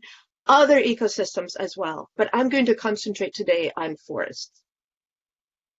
Here's a map of global net primary productivity. This is the carbon that's taken in by ecosystems and held in the plants of that ecosystems or shared with the soils. The main point here is the only way to get carbon into soils, that's the longest term terrestrial sink of carbon, is via plants. Plants matter. Here, this slide, the darker green, the more productive, and you can see the tropics are highly productive, the eastern United States, highly productive, the boreal zones, highly productive, and the land-based sinks are bigger in terms of carbon productivity than many of the ocean systems. So land-based terrestrial ecosystems are very important. This is an oldie but goodie slide showing us, focusing please on the far right-hand column, the total net primary productivity. That's the carbon going into the plant-based ecosystems per meter squared per year, not metabolized and released to the atmosphere that year by the plants. Plants metabolize just like people. Well, not just like people, but same principles. So terrestrial forests, most productive, followed by temperate forests, what we'll largely be talking about today. Boreal forests, productive, important. Everything's important, but temperate forests and tropical forests are really big carbon, global carbon players. Here's a more recent work by Baston et al. He was a postdoc with a lab group in with a former postdoc out of Yale, former postdoc of Mark Bradford. So what they found, we're looking here at tree cover, potential tree cover. Not all of these could be forested, heavily forested places in blue are currently forested. But I want you to take a look at this. And now let's look at what might happen with a climate change, a severe climate change scenario. Here we're looking at changes in tree cover. Green means increases in trees. Red means diminishment in tree cover. You notice there's a lot of red here. I'm only showing you the Western Hemisphere, but the tropics globally, a lot of red. We have a lot of red as well in the eastern United States. I'd like to point out we have some green here in Georgia. So this is the expected loss in tree cover under the business as usual RCM 8.5 climate change scenario by the end of the century. Globally, I want to highlight here forest protection, afforestation, restoration, reforestation efforts could sequester a whole lot of gigatons of carbon away from the atmosphere, sequester and store safely that carbon. The carbon remains in the atmosphere, of course. It's the main contributor to anthropogenic climate warming. If that carbon goes into the oceans, then we're all familiar, I'm sure, with ocean acidification. Storing the carbon in natural ecosystems, especially forests, that's the safest bet for our future. Now let's focus on forest trees and tree species. This is earlier work that I did based on climate change modeling for the northeastern United States, as well as southeastern Canada. I'm mostly showing you data, though, from the United States due to our Forest Service and the forest inventory data that they collect every 5 years. So here we're thinking of tree species composition and what does this mean for carbon? Well, I will say we have a mix of good and bad news. Most of the news for the northeastern United States is actually good. Some bad news, most of the news is good. So the colors on this map really don't matter. These are different current conditions at the top, different modeling scenarios, most severe change in climate at the bottom panels, middle are lower changes in climate. But just squint your eyes and notice a homogenization of the colors. This is representing a homogenization of the forest types in the northeastern United States. A lot more green here, oak hickory, which is the main forest type in the central eastern United States, the southeastern United States. Right now, it's not the main forest type in New England. In fact, a lot of socio-economic activity is dependent on the current maple, beech, birch forest types, because these are some of the most vibrant or the most vibrant fall colors. They're also really important for sugar maple industries, livelihoods, largely many family-owned farms and ski lodges that will be changing under climate conditions. But I'm saying most of the news really is good because from a biodiversity species richness standpoint, there are more species that will be able to grow in the northeastern United States that don't currently grow there. Few of the species will leave. They can leave because they can migrate up to Canada. The rest will be increases in species richness. We in the South are right now the nurseries for those trees. If they're able to migrate, and that's a big question, I'll admit that right off the bat, it looks like the suitable habitat for trees in the northeastern United States will increase. Very different conditions in the southeast because, of course, what's south of Georgia and south of Florida is the Atlantic Ocean. Not a whole lot of forest tree species are growing right now in the Atlantic Ocean. So it's a big question, what's going to comprise the southeastern United States in the future? Now we're thinking about changing climate conditions, changing climate and changing levels of atmospheric carbon dioxide. The historical, initial, some of the earlier work in black here by Eugene Odom, the namesake for my school. Normally, farmer gets tired, he or she cannot make a living anymore. The agricultural lands are abandoned. In the eastern United States, this is where forests can come in and grow and establish lands that are currently or formerly agricultural. So the trees come in, biomass increases, this is above ground biomass, and reaches something like a plateau. My earlier work with CO2, direct effects of CO2, so there's a bit of a lag. We're not taking in as much carbon at the beginning, but after a while, we'll probably get to about the same levels. Other work based on modeling efforts led by Anderson Teixeira, of which I was a participant, we could see radical differences. We could see tree species and forests becoming more productive at the very beginning, reaching that same plateau level. We could see that they become about the same amount of early productivity, taking in the same amount of carbon as today's earlier, younger forests, and then sequester even more. So we don't know what is going to happen in our landscape in the future. Now let's talk about soils. Soils are amazing. They are amazing for so many different reasons. I'm here going to concentrate on soils as carbon storage pools on our planet. If I was a student of Bill Schlesinger, he was my co-advisor. If I showed a graph like this, he probably would reprimand me after the seminar. But I have an excuse. I just got this yesterday from Bill Schlesinger. These are his handwritten notes in what will be coming out either the end of this year or the beginning of next year, the latest update to the text Biogeochemistry.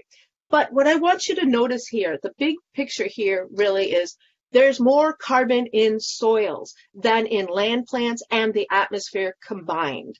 Soils matter for carbon storage. Here's a map. We talked a little bit about global distribution of biomes, how it's cold in the northern parts of the northern hemisphere, cold at the poles, warm at the equator. But there's another strong gradient going on here.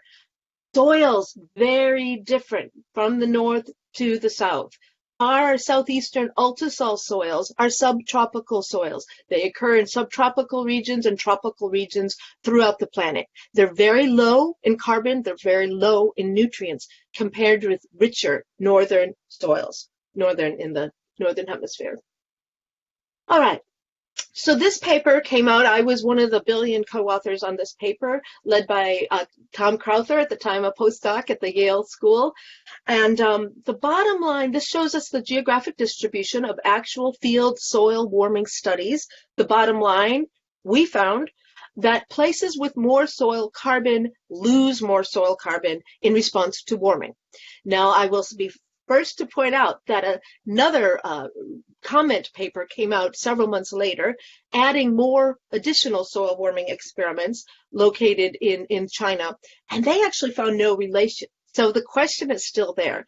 Nonetheless, most soil warming studies, mostly done in northern ecosystems, have found that warmer soils emit more carbon to the atmosphere. These soils are richer in carbon in the first place. There's another geographic bias. This is true of soil warming studies. They're true.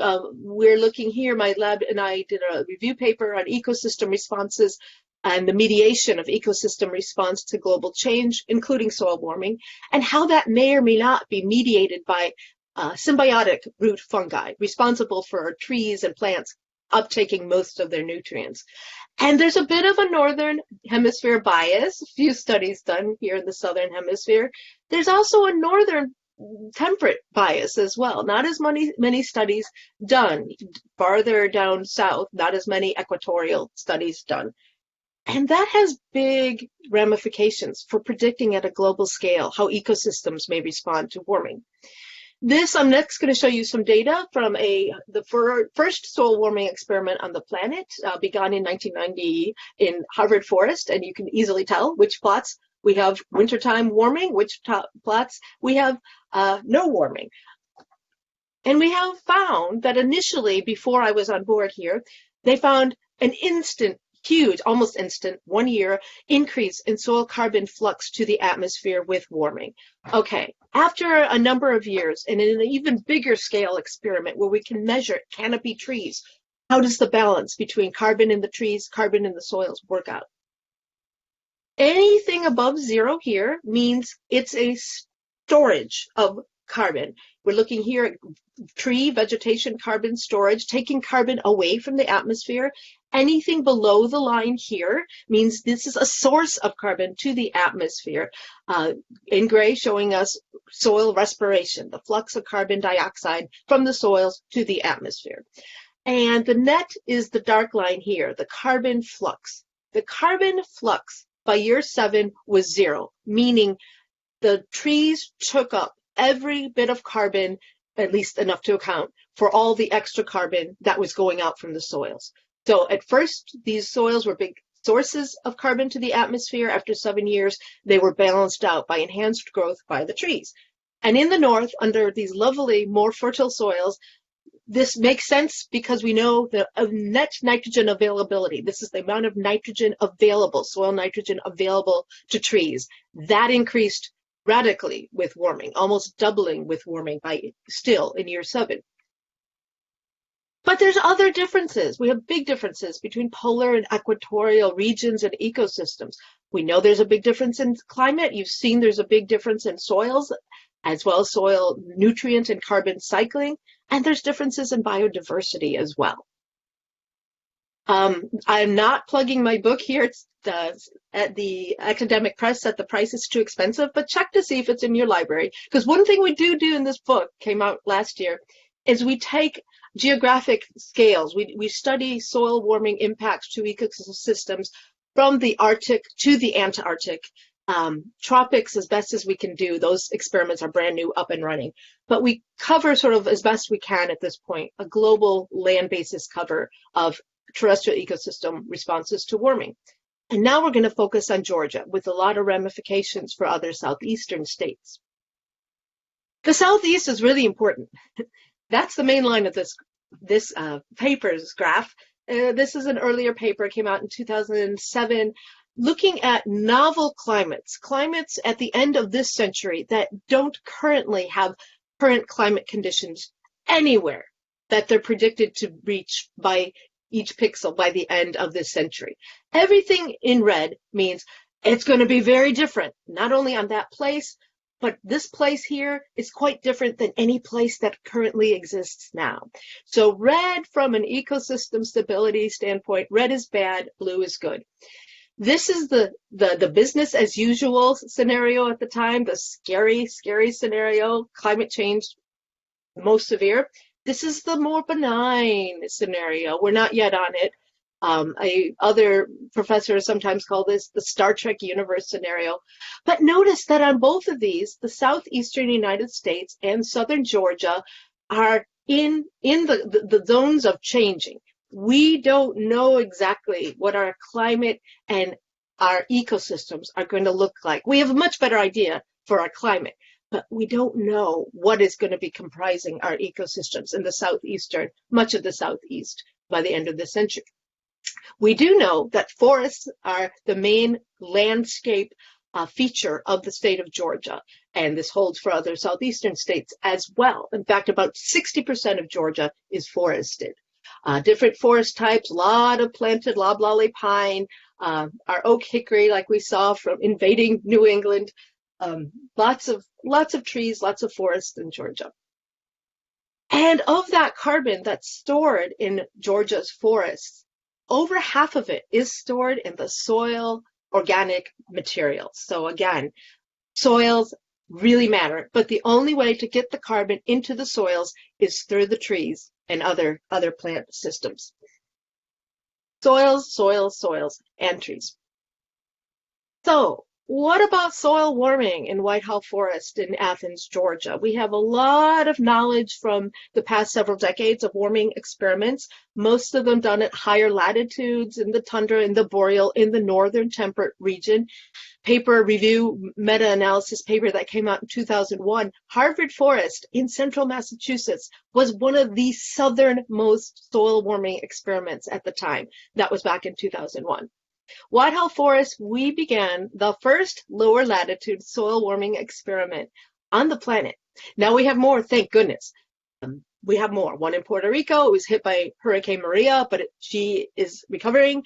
One in Panama, we're starting to get some data from them. For now, we can think of Athens, Georgia's soils, not the trees, but the soils, as a little bit of lens to tell us what might the rest of the subtropics and tropics do with warming. So here quickly is some pictures of the soil warming experiment. And I would like to highlight that this month marks the 10th year of continuous soil warming. We monitor, we being my entire lab, you know me in technology and screen shares, monitor, the computerized network monitors each of the 24 plots for their soil temperature, air temperature, soil moisture, incoming photosynthetically active radiation, and relative humidity every 10 minutes, around for 10 years now. Every 10 minutes, recording hourly averages. And I take all the students I can. Our plots are these chambers into which we planted almost over 40,000 tree seeds. In nature, germination and survivorship rates are very low. So we have roughly 2,500 trees and we have soils. So this is the first paper I talked to you about. This is the one from Harvard Forest. More CO2 initially to the atmosphere with warming, then with increased nitrogen availability, the growth rate of the trees catch up, making a neutral impact of warming soils, warming ecosystems on the carbon balance of the atmosphere.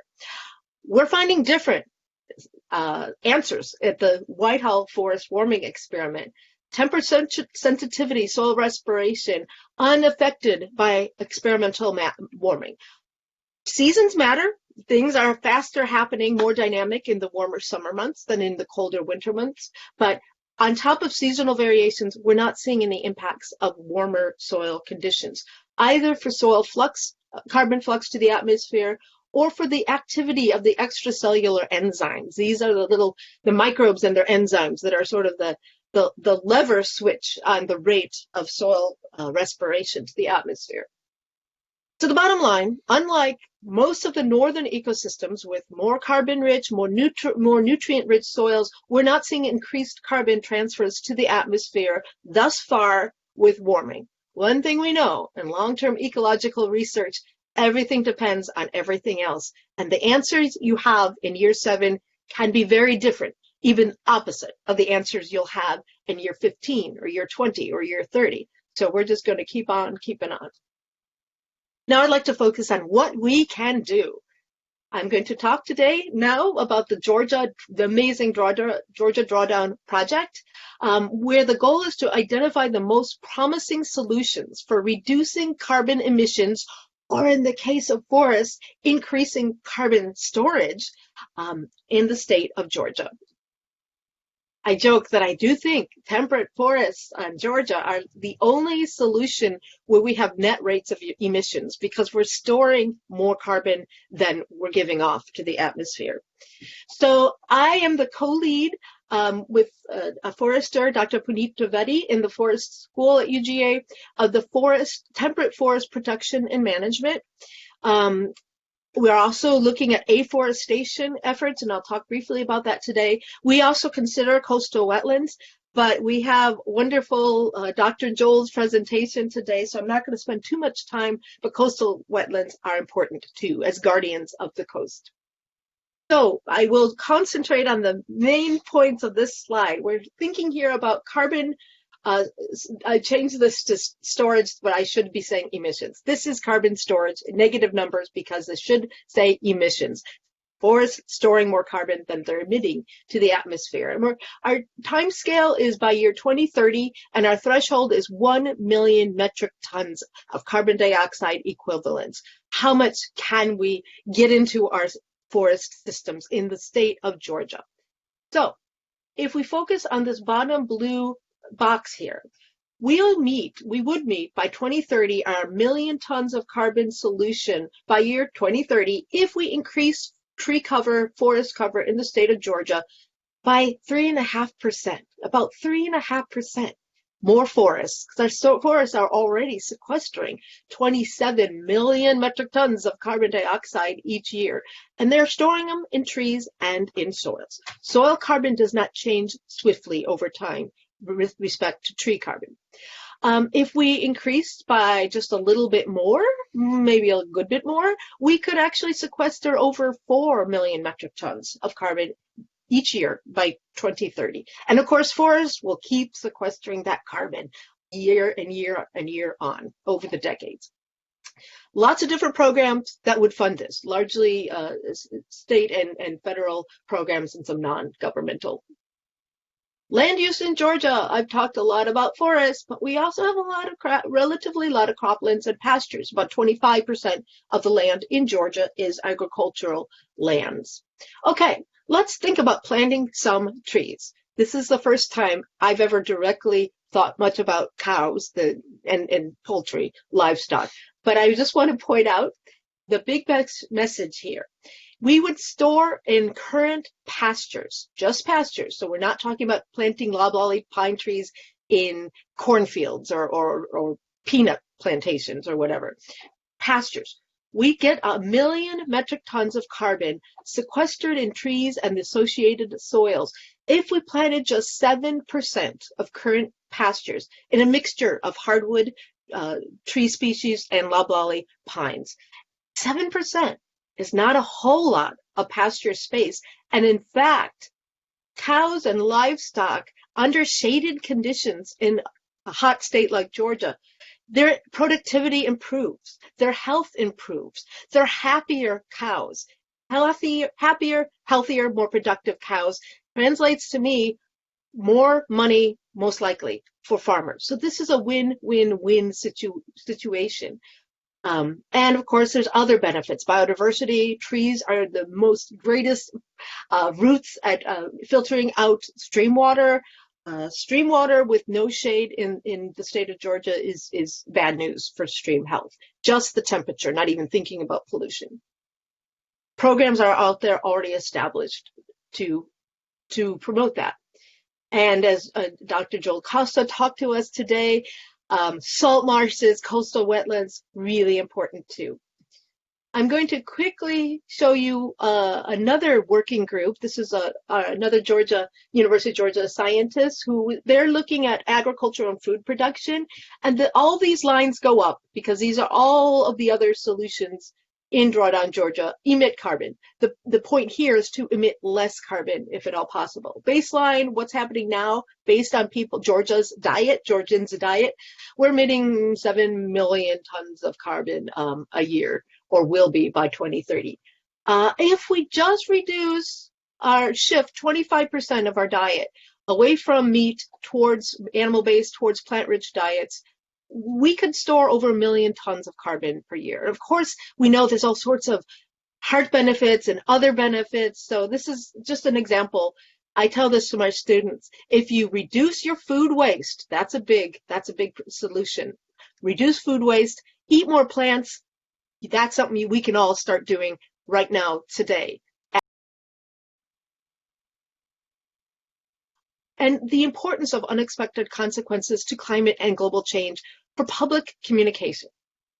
Okay, A small part of my doctoral dissertation research was all done at the Duke Forest CO2 experiment, FACE experiment, free air CO2 enrichment experiment. I studied 28 different naturally recruited and some planted woody species, largely trees, but also shrubs and vines. And one vine in particular really catches people's attention. My first paper came out in 2006, a reply in 2008. I worked with Lou Ziska on this paper and another paper. Poison ivy. People care about poison ivy. This paper, in its highlight, year 2007, was covered in 161,000 newspaper articles around the planet. Places like the Iran Daily and the Hindu Times that don't have poison ivy were covering poison ivy research. People care. Congressional staffers paid attention when Dr. Schlesinger was showing the Congress, this is what's happening to our climate system. This is what's going on with higher CO2 in the atmosphere. Eyes would glaze over. He'd bring up one graph on poison ivy. Poison ivy grew 149% faster under elevated CO2. The average tree grew between 8 and 20% faster. 149% faster, year in and year out over a 6-year study. And it became more toxic, more poisonous, technically more allergenic. It shifts its biochemistry to make a more poisonous form of urushiol, the fatty acids that makes it poisonous. This paper came out, an article, newspaper article, just a few months ago. I'm still getting calls from the reporters. I'm always hoping like they want to talk to me. New York Times, you want to talk about soil carbon or tree demographic responses to global change? No, not once, not yet. They want to talk about poison ivy. It captures people's attention. I was happy to see this reporter use finally my favorite phrase for poison ivy and high CO2, bigger and nastier. But I have another phrase as well. Every time you fill up your gas tank, think of poison ivy. The direct effects of poison ivy that's making it grow faster and get nastier. Unpublished work I've done at Harvard for soil warming, it's growing faster in response to the warmer soils as well. Oh my gosh, I have mycorrhizal reasons to explain this, but I won't go into them all here. Poison ivy loves what people are doing to the planet's carbon and climate system. So in summary, ecosystems strongly influence climate. For gosh sakes, we need to protect them. Ecosystems are critical for storing atmospheric carbon dioxide and a whole bunch of other things as well. Nutrient pollution, filtering out from air, from soils, from water, a whole bunch of other things. One of our Drawdown Georgia groups is the Beyond Carbon group, focusing on issues like biodiversity, human health, equity, and such. Ecosystems do so much good stuff. The global role of forests and trees are really, really important, as are the global roles of all of our other ecosystem types. I've concentrated here on trees and forests. We have unique aspects in Georgia and the rest of the Southeast as well, in that we are so much closer to the equator than the rest of the United States. We're so much closer to those areas of big non-analog climates and thus ecosystems by year 2100, particularly if we don't get our act together with carbon emissions. Good news, we have solutions from the Drawdown Georgia project. And we're going to have a launch at Georgia Tech, I'm pretty sure, but of course these days everything's virtual. The week of October 18th, a special day, October 21st, we'll be talking about Drawdown Georgia and the 6 different working groups and the 20 different solutions we have. Simple things like plant a tree, simple things like eat more plant-rich diet, stop wasting so much food. These are things we can all do, super duper easy. We need more climate warming experiments and other kinds of experiments, as well as public interaction and communication. And again, there's this role of unexpected consequences. The public cares about public health. Poison ivy, pollen allergies. I'm sure a few of us in the audience have pollen allergies, severe pollen allergies. Pollen production goes up, both with warmer temperatures and with higher levels of carbon in the atmosphere. This is a way to catch people's attention. And I wanted to thank everyone here for listening. Thanks to all my students and collaborators, postdocs, research coordinators, lab managers. And I wanted to thank the funding agencies, the Ray C. Anderson Foundation. Hello, thank you for funding the Drawdown Georgia efforts and other Georgia climate project efforts. National Science Foundation, Department of Energy. I am officially a National Geographic Explorer. As soon as the COVID goes away, I can start my work back at Harvard Forest. And does anyone have any questions? And thank you. Hi, Jackie. Thank you so much for that riveting talk. We do have a few audience questions, and we have a few moments to answer them. So the first question I'd like to ask from the audience is, what can people in tropical countries do to mitigate soil warming? Okay, this is going to sound terrible. I don't mean it to sound terrible. We all try to stop cutting down trees. Try to, that's a major component of human fluxes of carbon from our ecosystems to the atmosphere right now. Number one is fossil fuel emissions, burning of ancient carbon. But another is the land use and change. We did it in the temperate zone. So we all got to remember our eastern coast, North America, the entire eastern North America, United States, excuse me, was way more forested when the European settlers came than it is today. We are, though, more forested today than we were 150 years ago. We had cut down the East Coast forest for the most part to grow people food, to grow crops, to grow animals. And that whole dynamic is now, of course, going on in places like Brazil, other places. So if we could plant more trees, try to reduce destruction of forests, particularly the mature tropical rainforests. And one way to help us do this is, again, I'm crediting not myself, my partners on the Drawdown Georgia project. If we can we all of us reduce the amount of animal food that we eat by shifting to a more plant-rich diet.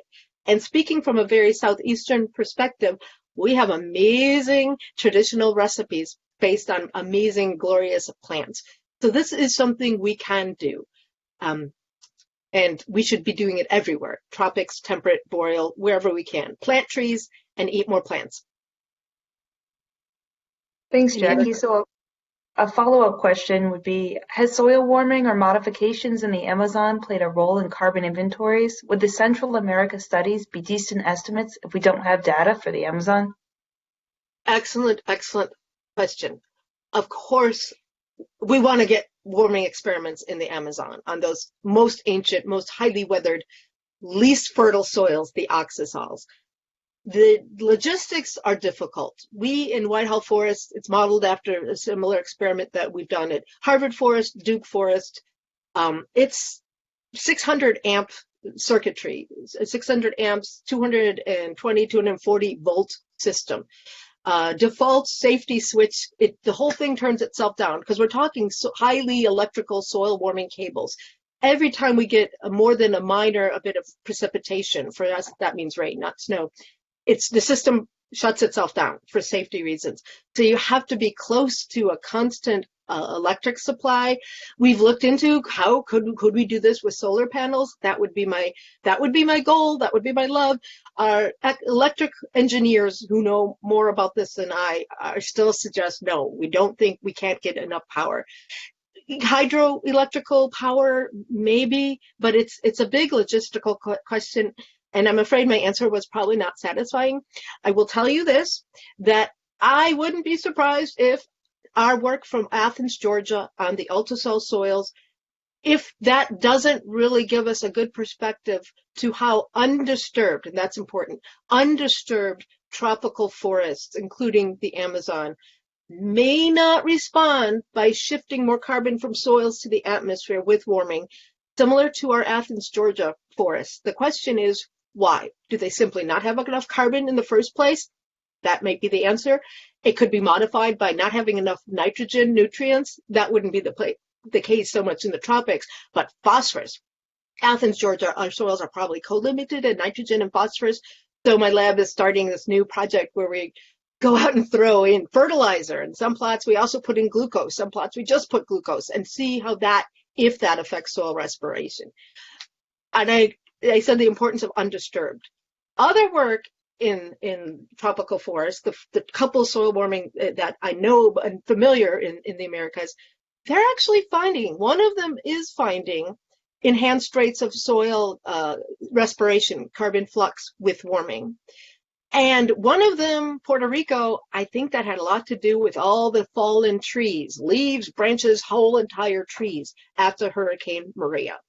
So undisturbed tropics, I suspect, will not respire more carbon from soils to the atmosphere with warming, but there's a lot of disturbance going on in the tropics. And so there, where they're getting the carbon through the dead trees, I think they will respond by putting more carbon into the atmosphere with warming.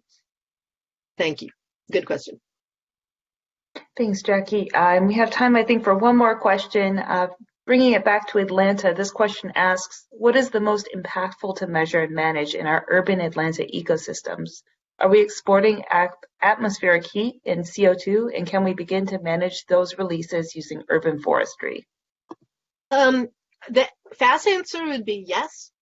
And additional, and I view this as a very positive, happy thing. I actually grew up in the Chicago area, so I'm familiar, at least a bit, with big cities. Atlanta is also known, perhaps everyone here knows this and knew it longer before I did, as the city in a forest. There's a lot of trees. Recent estimates, we came across like 36% of the area in Atlanta is green space forested with trees, not necessarily green space, street side trees as well. But the tree cover in Atlanta, in a recent paper, we read about 36%. There is a lot, and good for you, by the way, everyone who's ever lived or does currently live in Atlanta, good for you, the importance of public support. Our recent papers that came out with big cities across our country showed two things. Number one, in neighborhoods that are predominantly home to poor people in cities across the country, they're hotter during summer heat waves, sometimes by as much 10 degrees Fahrenheit. They're hotter in the poorer neighborhoods within the same city. And the reason is because they have less tree cover. Trees do a world of good, including benefiting people's health, as well as carbon mitigation. Thank you. Good question. Any more? I think we're done. Thank you so much, Jackie. I think we need to move on to the next item in our program, but please remember to keep the discussion going in the chat and the Q&A. Thanks for joining us. Now we'd like to showcase 4 brief student voices from the field of climate and ecosystems. Our first lightning talk will be given by Alex Draper. Alex is a graduate student at Georgia Tech pursuing a PhD in biology and will be speaking on the impact climate has on marine crab ecosystems.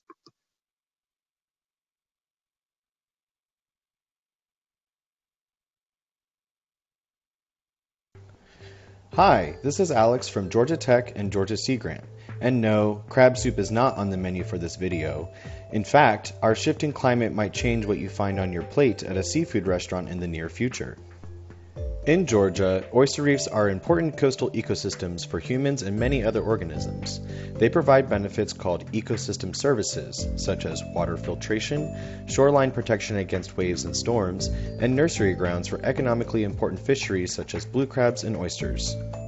In nature, oysters are consumed by mud crabs, who are in turn a favorite snack of blue crabs. Blue crabs are important predators in oyster reefs because they have large ecological impacts. Blue crab predators can indirectly help oysters survive by not only eating mud crab prey, so reducing the number of hungry mud crabs trying to snack on oysters, but having blue crabs around can also scare mud crabs to hide rather than forage for food.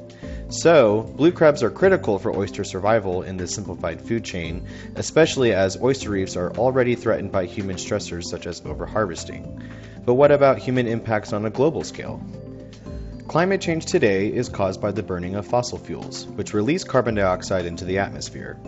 Carbon dioxide acts as a greenhouse gas by trapping the sun's energy as heat, causing global temperatures to rise. This effect is known as global warming. The excess carbon dioxide is also being directly absorbed into ocean waters, shifting seawater chemistry to make it more acidic. This is called ocean acidification. These stressors have been shown to have broadly negative effects on marine life around the world. Tropical fish become confused between predator and food smells, coral reefs are bleaching and dying, and many species are threatened with extinction in these stressful environments. However, coastal regions may experience even more extreme conditions than the global average in our future climate. So how do warming and acidification affect important coastal ecosystems such as oyster reefs and the organisms that live in them? My research so far has shown that blue crabs and mud crabs are being stressed out by climate change in different ways. When exposed to warming and acidification predicted for Georgia estuaries by the end of the century, blue crabs and mud crabs will not survive as well and will have difficulty moving around to find food. These impacts are stronger on mud crabs and are mostly caused by warming, whereas acidification doesn't seem to really affect either of these species. Here is an example video of testing a juvenile blue crab's ability to smell and find food in a flow channel that is called a flume. This is a normal crab, and you can clearly see it waving its claws and tracking the smell of food in the lower channel. But this crab has been stressed in warmed and acidified water to simulate future conditions, and you can see that the stressed crab is moving around more slowly and fails to track down the smell of food. Climate change effects on blue crabs and mud crabs may help oysters survive from predation, as they are a favorite prey of these crabs, but other research shows oysters may suffer from climate change too. These results highlight the potential impacts of climate change for not only coastal marine species, but the ecosystem services they provide. To protect these valuable resources, our job now is to reduce human impacts on the environment and promote sustainability in our everyday lives. In other words, let's not act so shellfish.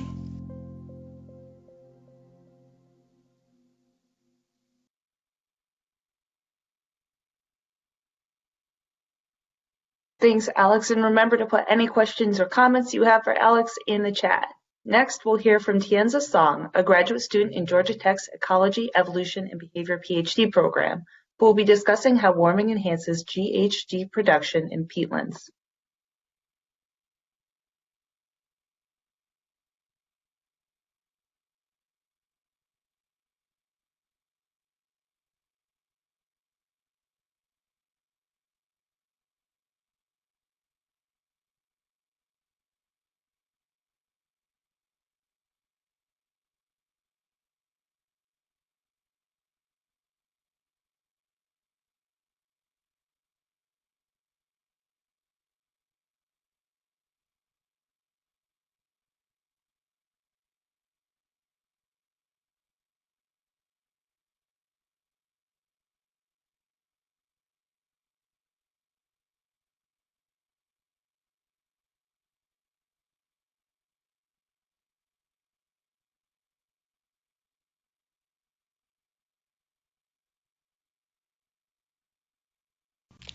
Hello everyone, my name is Tianze Song and I am a PhD student in Dr. Joe Kostka lab, Georgia Tech. Today I'm going to talk to you about warming enhances greenhouse gas production in peatlands. So the first question, what are peatlands? As you can see from these three pictures, peatlands are freshwater wetlands that are dominated by peat moss. And the Kostka lab studies the impact of climate change on greenhouse gases emission from peatlands. So, why peatlands could play important roles in climate change? This is because peatlands are important natural source for CO2 and methane. Although peatlands only make up about 3% of the global land surfaces, they store approximately 30% of terrestrial carbon and are considered as a significant source for greenhouse gases. My research focuses on the response of soil microbial communities to elevated temperature in northern peatlands associated with the Spruce and Peatland Responses and the Changing Environments Project, which is also known as Spruce Project. In this project, the peatland is exposed to whole ecosystem warming in large enclosures heated to between 0 Celsius and 9 Celsius above ambient temperature to simulate climate change. In our studies, large increases in CO2 and methane production were observed with warming. However, these two gases respond differently with warming, with CO2 to methane decreasing rapidly at elevated temperature. Elevated temperature also led to a decrease of microbial community richness in the active layers of methane production and explained a 9.8 to 13.6% of variance in community composition in these layers of methane production. Overall, our results indicate that greenhouse gases production will increase and become more methanogenic with warming.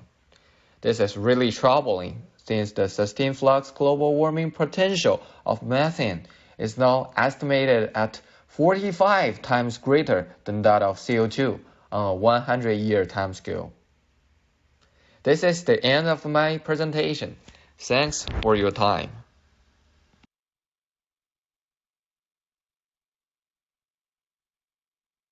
Building on this, Yutong Liu presents the next talk. Yutong is pursuing a master's in environmental engineering at Georgia Tech and will be further discussing the interactions of peatlands and climate.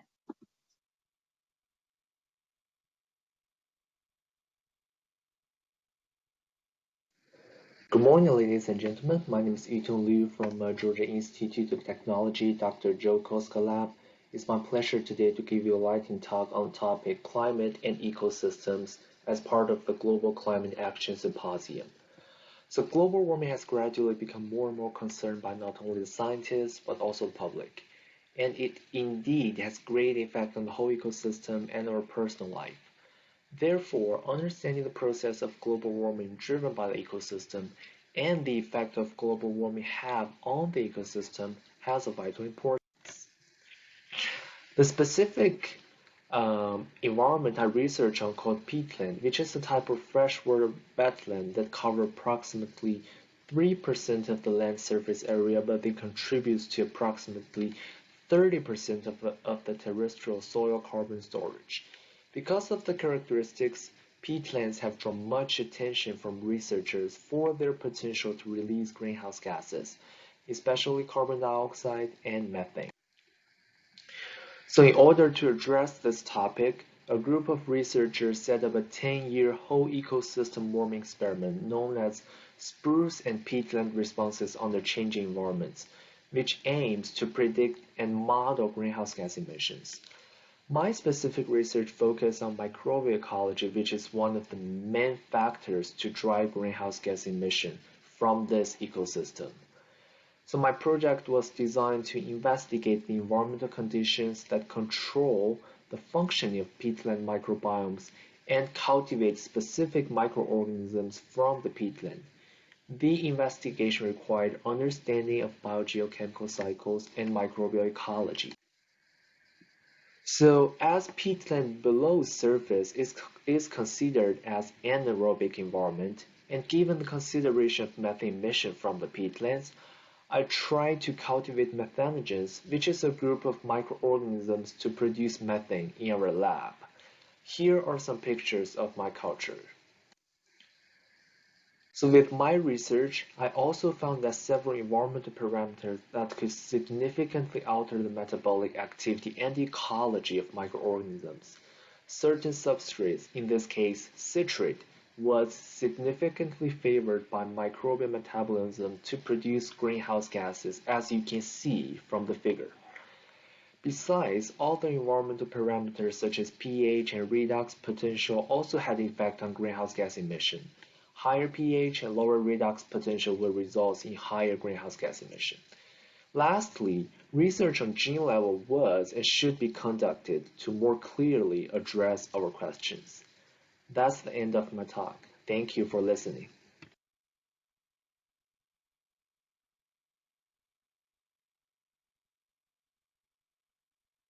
Wonderful, thank you so much. The final lightning talk for today is given by Daniel Lauer. Daniel is a graduate student at Georgia Tech studying quantitative biosciences and will be discussing the impacts of climate in early humans on megafauna.